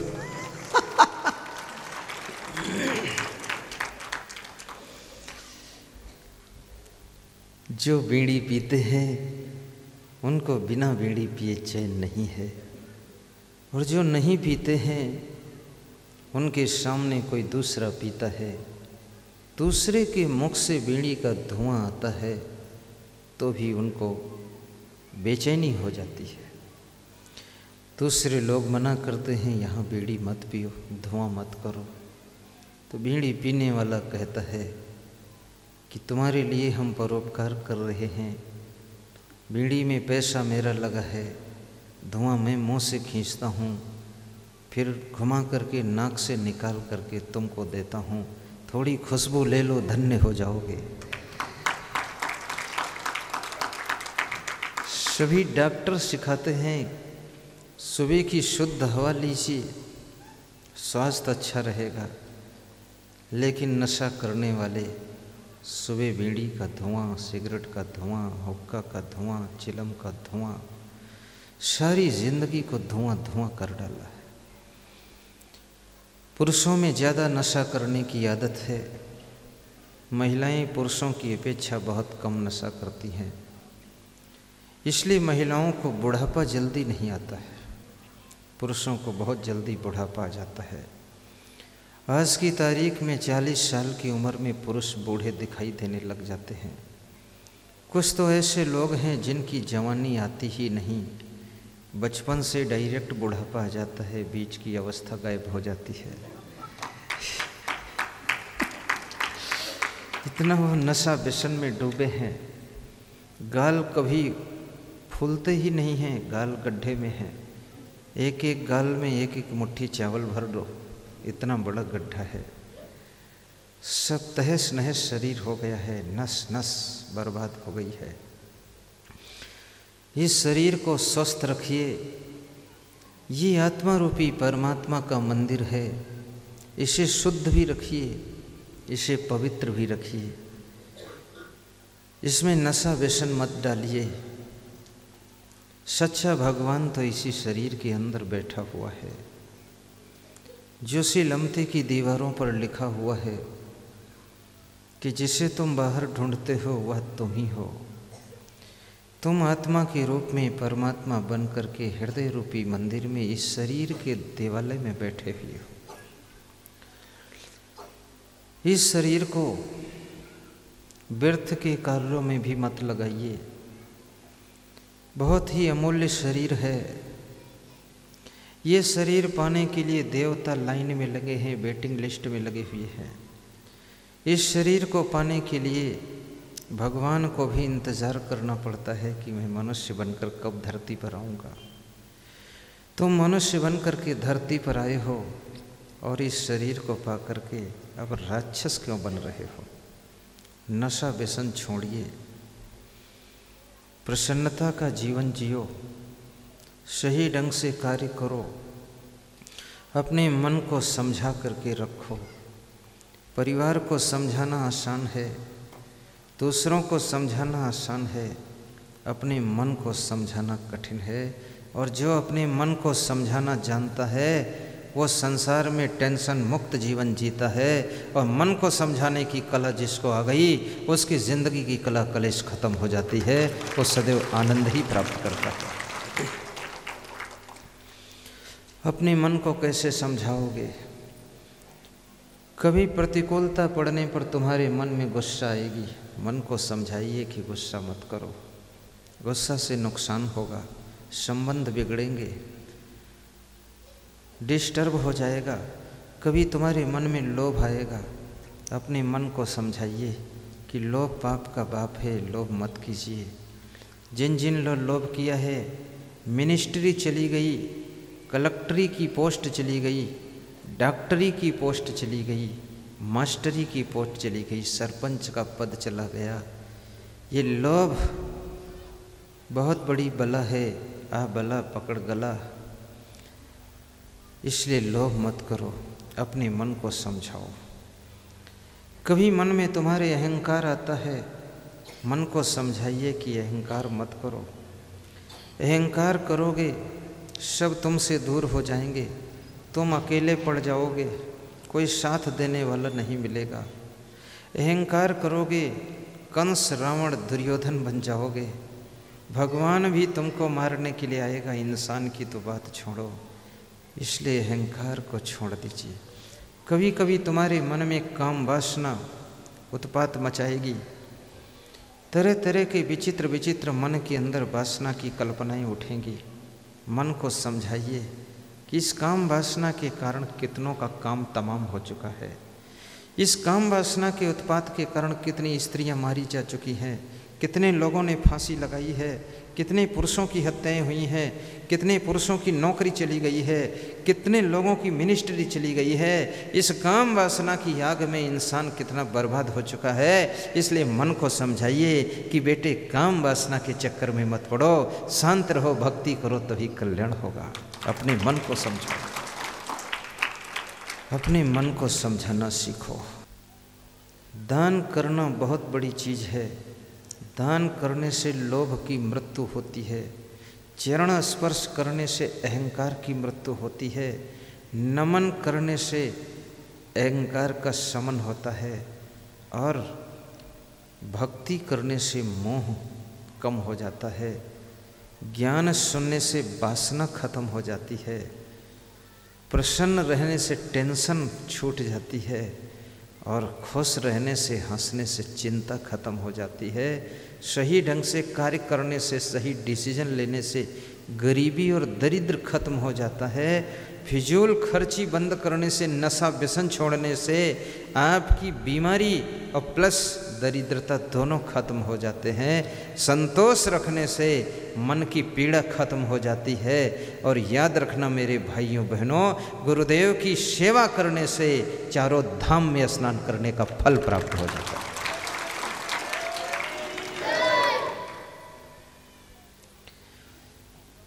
सर्व तीर्थम अवगाहस्य संप्राप्नोति फलम नरः गुरु पादोदकम पीत्वा शेषम शिरस्धारयन्। गुरु भावा परम तीर्थम अन्य तीर्थम निरर्थकम सर्व तीर्थमयम देवी श्री गुरो चरणाम्बुजम। स्कंद पुराण में शिव जी पार्वती को समझाते हैं कि गुरु के प्रति जो श्रद्धा भाव है, जो गुरु की सेवा है, जो उनकी भक्ति है, इसको करने से मनुष्य को सब तीर्थों में स्नान करने का फल प्राप्त हो जाता है। आप कहाँ कहाँ तीर्थों में जाओगे? आज तक मैं सच बताता हूँ, मैं किसी तीर्थ में डुबकी नहीं लगाया हूँ, और मेरे सत्संग तीर्थ में करोड़ों लोग डुबकी लगाते हैं। याद रखना, संत तो स्वयं तीर्थ होता है, उसको तीर्थ में जाने की जरूरत नहीं है। जिस नदी किनारे संत बस जाए वो नदी भी तीर्थ बन जाती है। संत की जिंदगी ही तीर्थ होती है। तालियां ऐसी बजाते हो मरी मराई, लगता है महाभारत के युद्ध में घायल पड़े हो। थोड़ा तालियों में तो दम होनी चाहिए। आप तो सोचते हैं जब तीर्थ में स्नान हो ही गई, अब तालियां क्यों बजाएं, घर जाना है बस। दमदार तालियां बजाइए।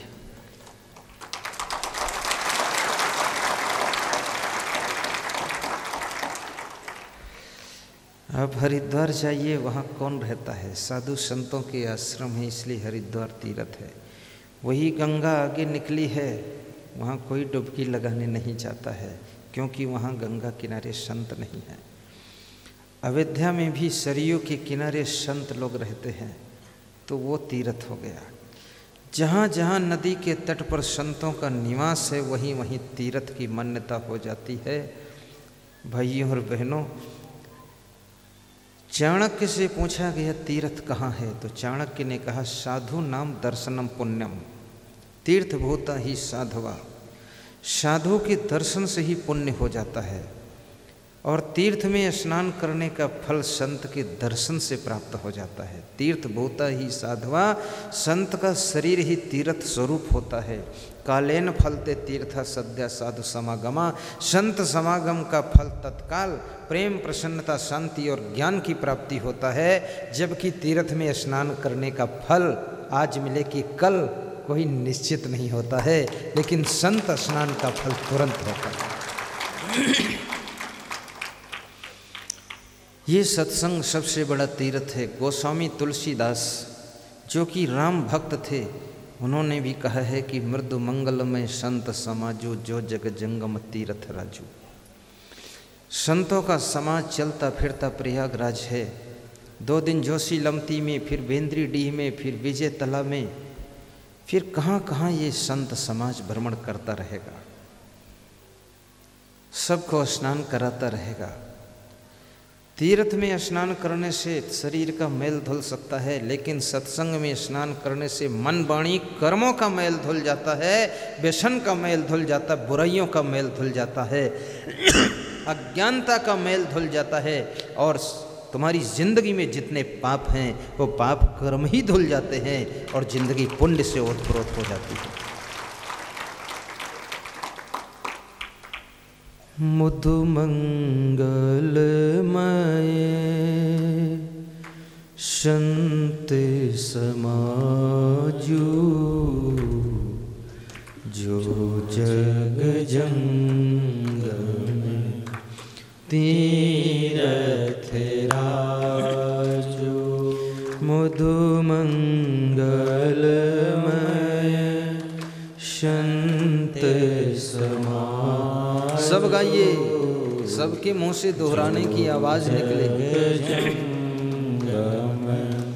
तीरथ राजू मुदु मंगलमय संत समाजो, जो जग जंगम तीरथ राजो।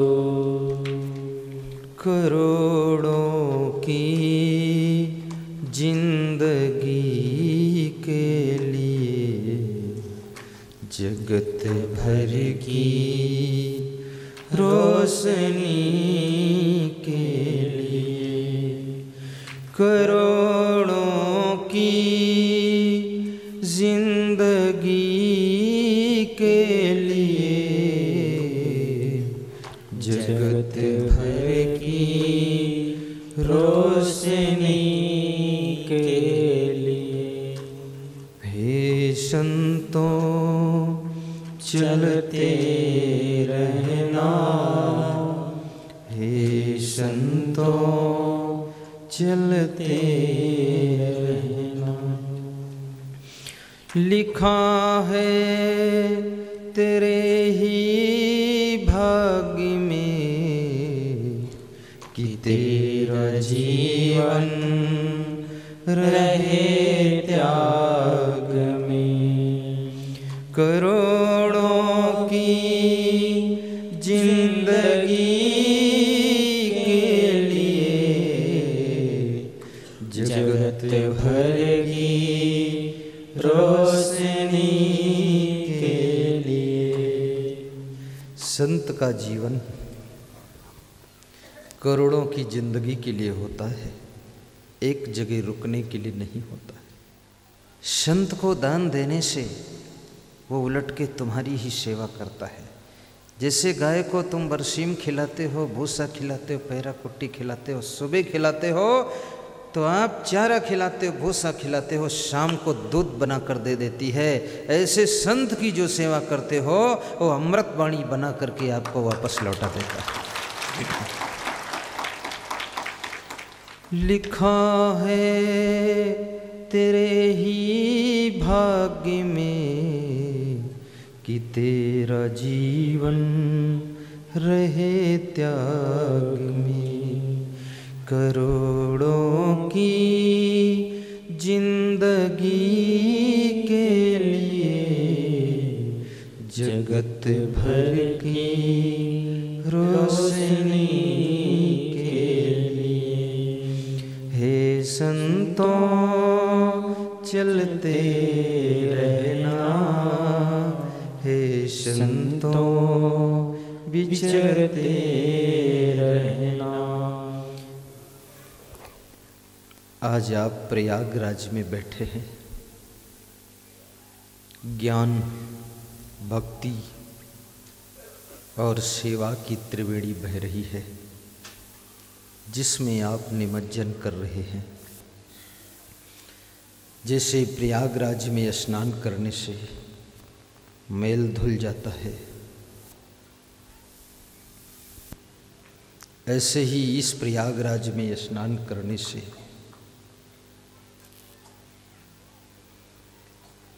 आपके भीतर जो अवगुणों का मैल है वो धुल जाता है, साफ हो जाता है। बहुत सी आदतों का मैल आपकी लगा हुआ है। मन की तरंग मार लो बस हो गया भजन, आदत जरा सुधार लो बस हो गया भजन। साहेब कहते हैं आपा तजय, पहली बात मोह और अहंकार को छोड़ो, मोह के स्थान पर प्रेम कीजिए, अहंकार के स्थान पर नम्रता का व्यवहार कीजिए। धनवान होना गुनाह नहीं है, लेकिन धन का अभिमान गुनाह करा देता है। कार में चलना गुनाह नहीं है, लेकिन अहंकार में पैदल चलना भी गुनाह करा देता है। अच्छा मकान बनाना गुनाह नहीं है, लेकिन अच्छे मकान का अभिमान आपसे गुनाह कराने लग जाता है। धनवान बनो, लेकिन साथ साथ में गुणवान भी बनो। रावण धनवान था, लेकिन गुणवान नहीं था। राम गुणवान थे पर धनवान नहीं थे। जो गुणवान थे वो भगवान कहे गए, और जो धनवान थे वो राक्षस कहे गए। कृष्ण धनवान भी हैं और गुणवान भी हैं, वो पूर्णावतार भगवान कहे गए। धनवान भी बनो, गुणवान भी बनो, विवेकवान भी बनो और बुद्धिमान भी बनो। समझदारी से काम करो, अपने मन को हमेशा समझा करके रखो।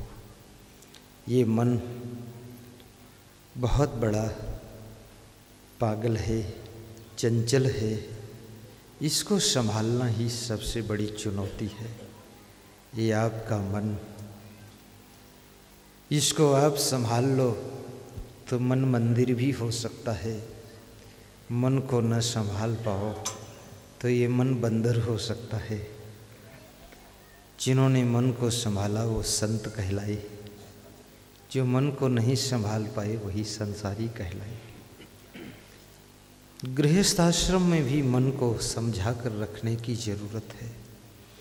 एक पति व्रत, एक पत्नी व्रत का पालन करो, इससे घर में कलह कलेश नहीं होगा।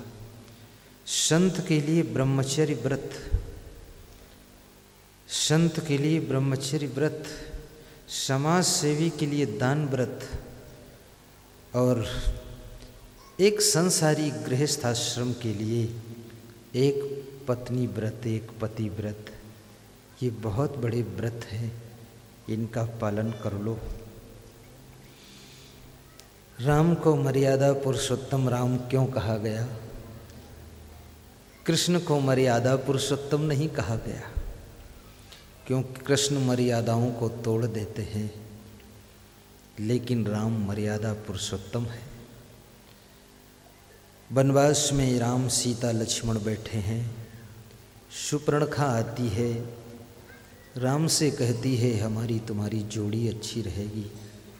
राम ने लक्ष्मण से कहा इस लड़की को समझा दो, गंदी बात मत करे। लक्ष्मण के समझाने से नहीं मानी।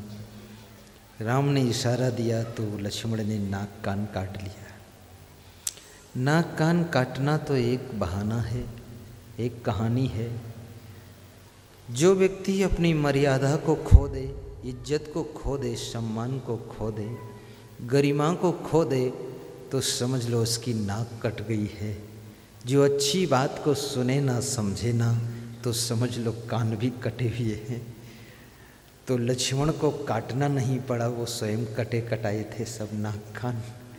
शूर्पणखा ने अच्छी बात सुना नहीं और साथ में अपनी इज्जत रखी भी नहीं, मर्यादा सब उल्लंघन कर दी। राम भगवान मर्यादा से विचलित नहीं हुई। अगर राम के स्थान पर एक सज्जन कह रहे थे महाराष्ट्र में राम की जगह पर यदि कृष्ण होते तो हमने कहा ये तर्क तुम करो, क्या होता तो बोले तो मैंने सुना है, उस भक्त ने बताया कि मैंने सुना है कृष्ण के 16,108 रानियां थीं।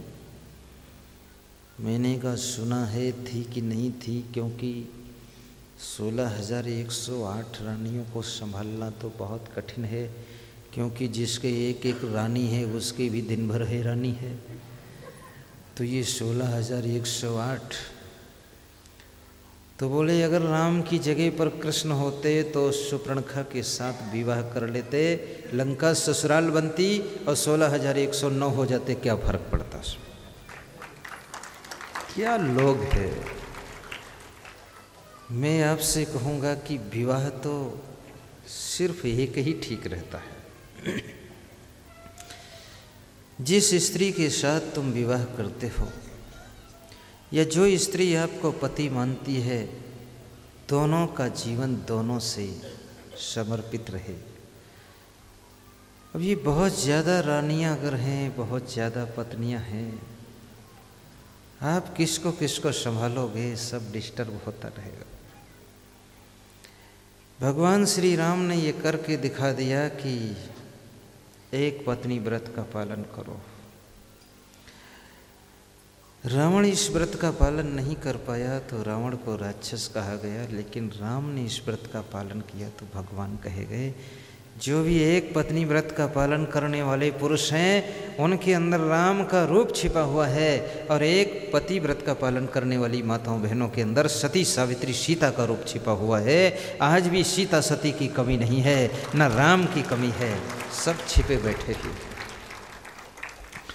साधु का सबसे बड़ा व्रत ब्रह्मचर्य व्रत है। ये व्रत महान व्रत है साधु के लिए। जिस साधु का ब्रह्मचर्य ठीक नहीं है वो साधु अधमरा है, प्राण विहीन है, लाश है, मुर्दा है, डेड बॉडी है। ये संत का व्रत रहना चाहिए कि ब्रह्मचर्य का व्रत। अपतजय। दूसरी बात साहेब कहते हैं अगर सुख चाहते हो तो हरि भजन, हरि का भजन करो। भजन कैसे करोगे? भजन भी करने का सबका बिलक बिलक तरीका है।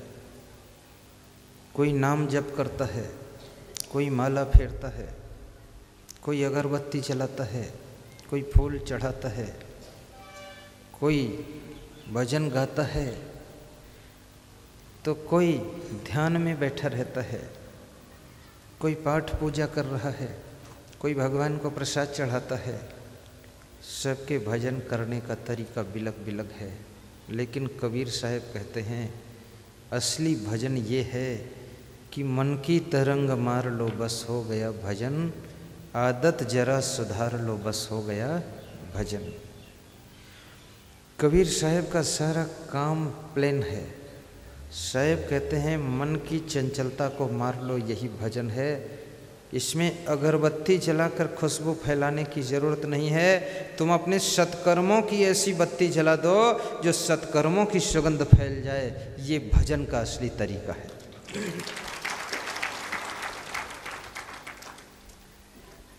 कई बार लोग बकरे की बलि करते हैं, भेड़े की बलि करते हैं और उसको भी भजन पूजा पाठ से जोड़ देते हैं। लेकिन मैं निवेदन करता हूँ, कबीर साहब कहते हैं बकरे की बलि से काम नहीं चलेगा। बकरा जब बोलता है तो कैसे बोलता है, कोई बता सकता है? उसकी आवाज़ मैं की होती कि नहीं? तो बकरे की बलि करने का मतलब है मैं की बलि। मैं कौन? मैं अहंकार। जो ईगो प्रॉब्लम आपके अंदर है, अपने अहंकार को ज्ञान की तलवार से काट करके गुरु के चरणों में भेंट करना, ये सबसे बड़ी बलि है। मैं यानी बकरा, मैं यानी अहंकार, उसको काट करके गुरु के चरणों में चढ़ा दो। भाइयों और बहनों, बुराइयों की बलि चढ़ाना, अहंकार की कुर्बानी करना, व्यसन, जुआ, ताश, शराब की आदत को गुरु के चरणों में बलिदान कर देना, ये सबसे बड़ी कुर्बानी है। मन की तरंग मार लो बस हो गया भजन, आदत जरा सुधार लो बस हो गया भजन। आपा तजे हरि भजे, नख सिख तजे विकार।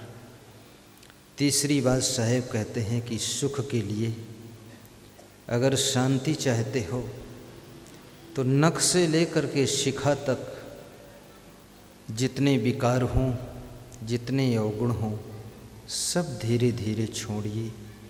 आपकी अवगुण ही आपको दुख देते हैं, अवगुण ही आपका अपमान करते हैं, अवगुण ही आपको दुनिया में बदनाम करते हैं।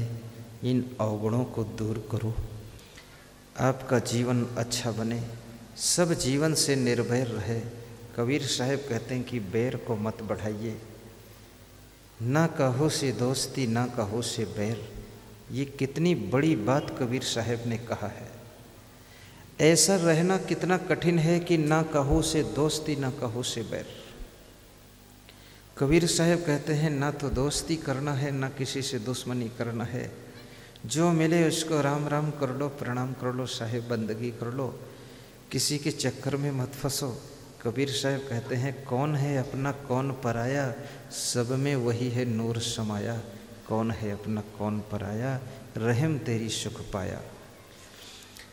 गुरु नानक देव के शिष्य हुए हैं जिनका नाम था बाबा अर्जुन देव। बाबा अर्जुन देव ने एक कड़ी बहुत अच्छी गाया है। कौन है अपना कौन पराया, सब में वही है नूर समाया। कौन है अपना कौन पराया, सब में वही है नूर समाया। सबको कर प्रणाम तुझको प्रेम मिले, सबको कर प्रणाम तुझको प्रेम मिले। सब में वही है नूर समाया।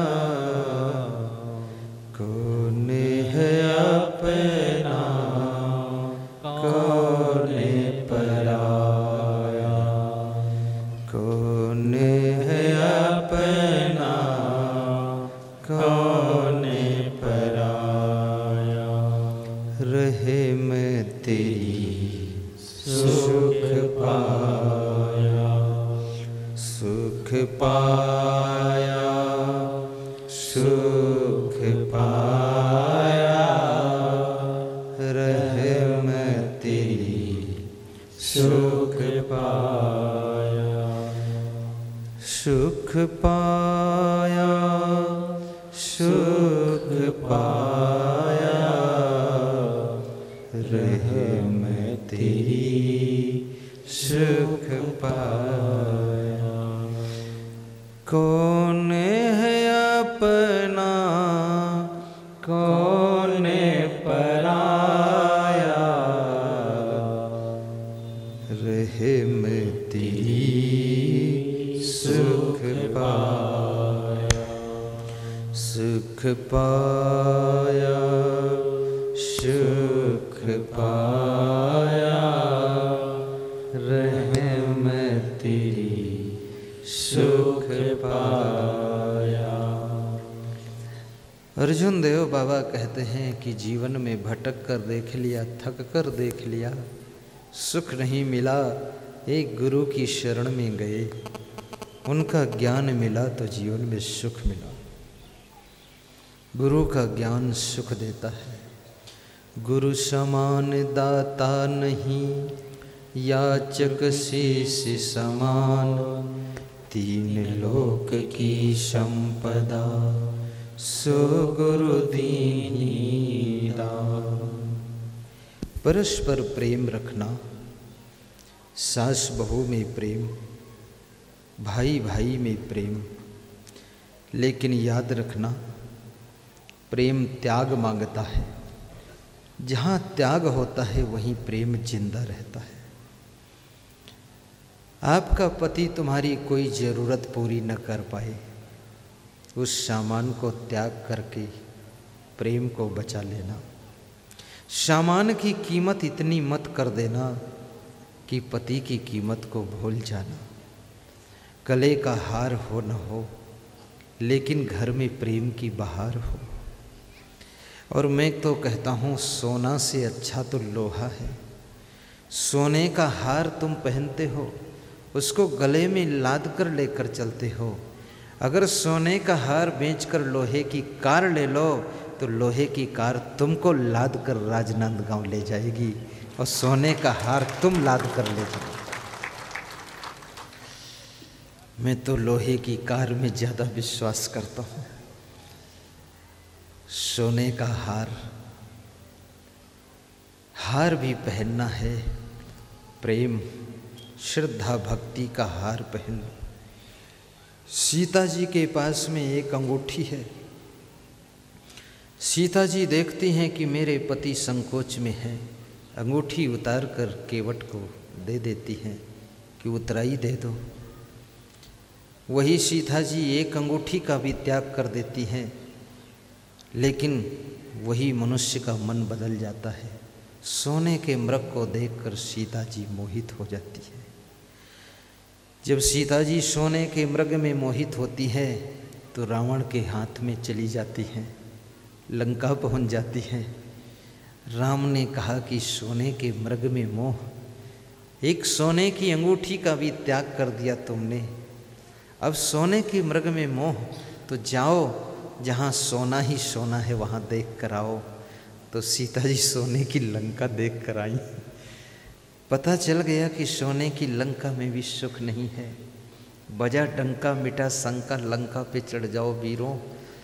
इसलिए मैं माताओं बहनों से कहूँगा कि गले में हार पहनना तो पीतल का हार पहन लेना, उस पे सोने का कलर चढ़ा देना। कभी चोर ले जाए तो भी धोखा खा जाए, उसको भी पछतावा हो कि धोखा हो गया।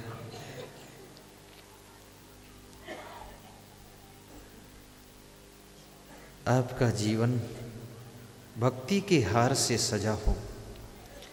मीराबाई के पास में क्या था, आज भी उनका नाम अमर है मीराबाई का। भक्ति का हार मीरा के गले में है। और मीरा रानी लक्ष्मीबाई के गले में वीरता का हार है। अपने जीवन को व्यसन मुक्त बनाओ, सब जीवन से निर्भय रहे, साधु मत है सारा। किसी की गलती को क्षमा भी करो। सास बहू में प्रेम का रिश्ता बढ़ाओ। आपकी सासू ने कभी डांट दिया हो, गांठ बनाकर मत रहो।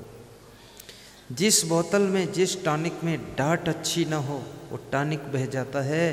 तुम्हारी सासू की डांट अच्छी नहीं होगी तो तुम्हारे भीतर जो संस्कार, अच्छे गुणों का टॉनिक है वो बह जाएगा। इसलिए सासू की डांट अच्छी लगनी चाहिए, तब बहू के अंदर सुख शांति का सिरप ठीक रहता है। सब जीवन से निर्भय रहे साधु मता है सार। पांचवी बात कबीर साहब कहते हैं कि संतों का मत सार है, संतों का विचार सार है। संत महात्मा जो समझाते हैं उस बात को समझो। साधु संत के चरणों में श्रद्धा रखो। साधु के भेष में कोई साधु से गलती हुई हो तो सभी साधुओं से श्रद्धा मत हटाना, अन्यथा तुम्हारे परिवार को संस्कार कौन देगा। कोई एक डॉक्टर के यहाँ मरीज मर जाता है तो क्या सभी डॉक्टरों को तुम छोड़ देते हो। किसी एक स्कूल में कोई विद्यार्थी फेल हो जाता है तो क्या स्कूलों में सब जाना बंद हो जाता, पढ़ना बंद होता है। कोई एक अगर साधु भेषधारी ने गड़बड़ कर दिया है तो आप उसको रिजेक्ट कर देना, लेकिन सच्चे और अच्छे संत को ढूंढ करके अपनी ज़िंदगी को उनके चरणों में सिलेक्ट कर देना, तो वे करेक्ट मार्गदर्शन कर देंगे, आपका जीवन धन्य हो जाएगा। इस संसार में हर चीज़ तो डुप्लीकेट है। साधु भी डुप्लीकेट हैं, डॉक्टर भी डुप्लीकेट हैं। अभी मध्य प्रदेश में कितने डुप्लीकेट डॉक्टर जेल में चले गए, उनकी डिग्रियां डुप्लीकेट थीं। पढ़ाई किया नहीं, डिग्री ले लिया, 25-25 लाख देकर MBBS हो गए, सर्विस भी पा गए, बड़े पद पर भी पहुंच गए, लेकिन अब जाकर पोल खुली तो पकड़ धकड़ हुई, सब बहुत समस्या खड़ी हो गई। तो साधुओं में भी बहुत सारे लोग कपड़े पहन लेते हैं, बाबा जी बन जाते हैं। लेकिन ऐसा मत सोच लेना कि सारे साधु खराब हैं या सारे डॉक्टर खराब हैं। डॉक्टर शरीर की बीमारी मिटाता है, और शरीर ऐसा किसी का नहीं जो कभी न कभी बीमार ना होता हो। शरीर की बीमारी के दुख से छूटने के लिए डॉक्टर की शरण चाहिए, और मन की बीमारी का डॉक्टर साधु होता है। मन की बीमारी से छुटकारा पाने के लिए साधु का सत्संग चाहिए। इसलिए कोई डुप्लीकेट साधु हो उसको तो छोड़ देना, लेकिन असली साधु के चरणों में मन जोड़ देना, वो तुम्हारे मन की बीमारी को दूर करेगा, तुम्हें स्वस्थ कर देगा।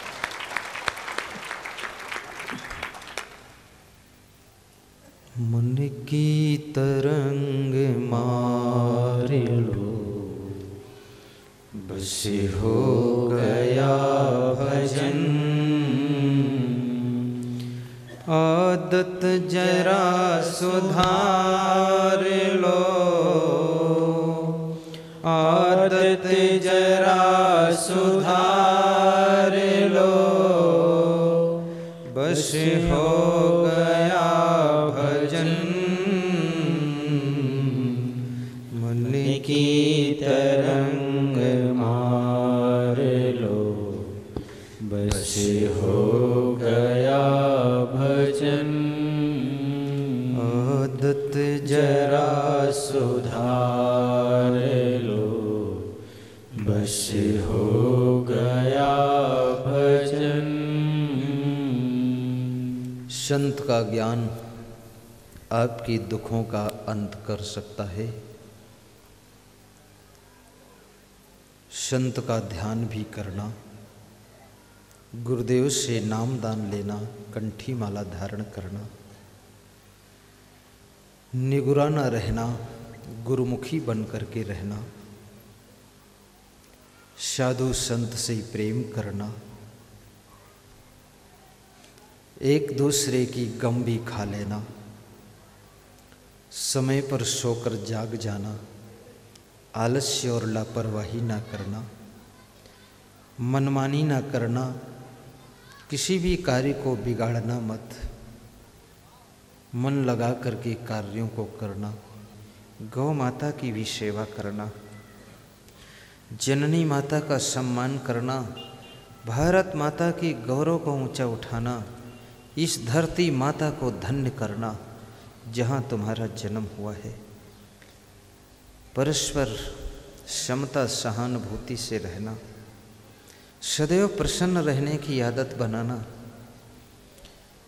कोई आपको बात बुरी लग जाए तो सह लेना, फिर भी अपने कर्तव्य से विचलित मत होना। स्वयं को डिसिप्लिन रखना, अनुशासनहीन जीवन मत जीना, मन पे पूरा कंट्रोल करना, इंद्रियों को बस में रखना, सदैव दूसरों को भी अच्छी बात समझाते रहना। कहीं भी बैठो, कहीं भी चलो, ज्ञान की बात करना। मैं तो कभी कभी ट्रेन में चलता हूँ तो ट्रेन में जो टीटी होता है उसको प्रवचन सुनाता हूँ, 1-1 घंटे बिठाकर। टीटी इतना प्रेम कर लेता है, फिर वो 7 बार रात में चेक करके हमको जाता है कि महाराज ठीक है कि नहीं ठीक है। मैं तो सो जाता हूँ प्रवचन सुना के। चलते समय पैर छू कर जाता है, कहता है मेरा एड्रेस लिख लो और मैं रिटायर हो जाऊँगा तो आपकी भक्ति करूँगा, और मेरे यहाँ आना, कटनी में रहता हूँ, मैं लिख लेता हूँ फिर जाता नहीं हूँ। वो रिटायर होने का इंतज़ार करता हूँ कि रिटायर हो जाए तब संबंध बना लूँगा। ज्ञान की बात करने से आपके आसपास का वातावरण अच्छा हो जाता है। पैसे कमाना तब सार्थक है जब पैसे बचाना भी, और बचाना तब सार्थक है जब पैसे से इंसान को बचाना, और इंसान को बचाना तब सार्थक है जब इंसान को भक्ति में लगा देना। भक्ति में लगा हुआ इंसान नहीं महान हो जाता है। अगर इंसान भक्ति में नहीं लगा तो वो इंसान शैतान हो जाता है, शैतान हो जाता है। उसको भक्ति में लगा देना।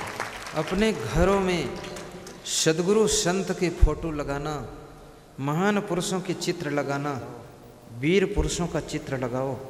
कभी मन में कायरता आने लगे तो वीर बन करके संघर्ष कीजिए, और कभी आपके मन में भाइयों और बहनों वासना उठने लगे तो वैराग्यवान संत के चित्र का दर्शन करके अपनी वासना का समन करके उपासना प्रारंभ करो। संतों के चित्र हों, सद्गुरु के चित्र हों, हर कमरे में हों, बरामदे में हों, गैलरी में हों, जिधर जाओ उधर वही दिखाई दें। अभी लखनऊ का एक ज्वलंत उदाहरण है, IAS परीक्षा कंपटीशन करने वाला बालक, वो जिनके मकान में रहता था, उस मकान मालिक की लड़की ने उनको आकर्षित कर लिया। उसकी पढ़ाई चौपट हो गई, पूरा डिस्टर्ब हो गया। IAS बनने के कगार पर पहुंचने वाला व्यक्ति डिस्टर्ब हुआ।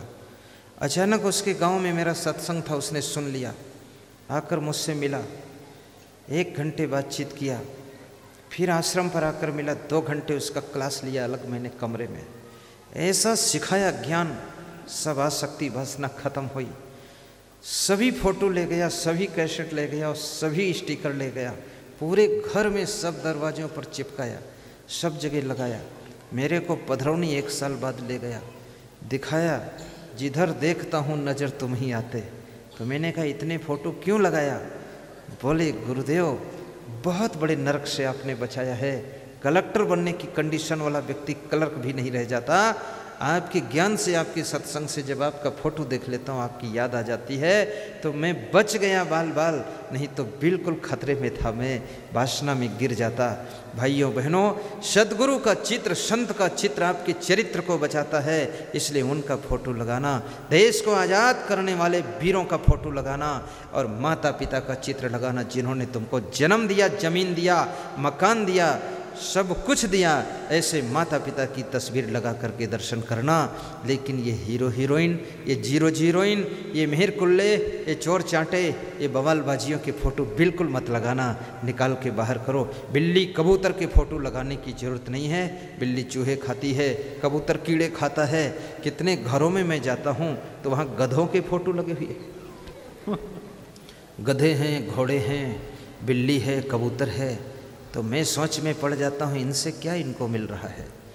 जिस माँ ने जन्म दिया उसका फ़ोटो नहीं है। आप महान पुरुषों के चित्र लगाकर अपने जीवन को धन्य बनाइए। आपको बहुत बहुत धन्यवाद देता हूँ।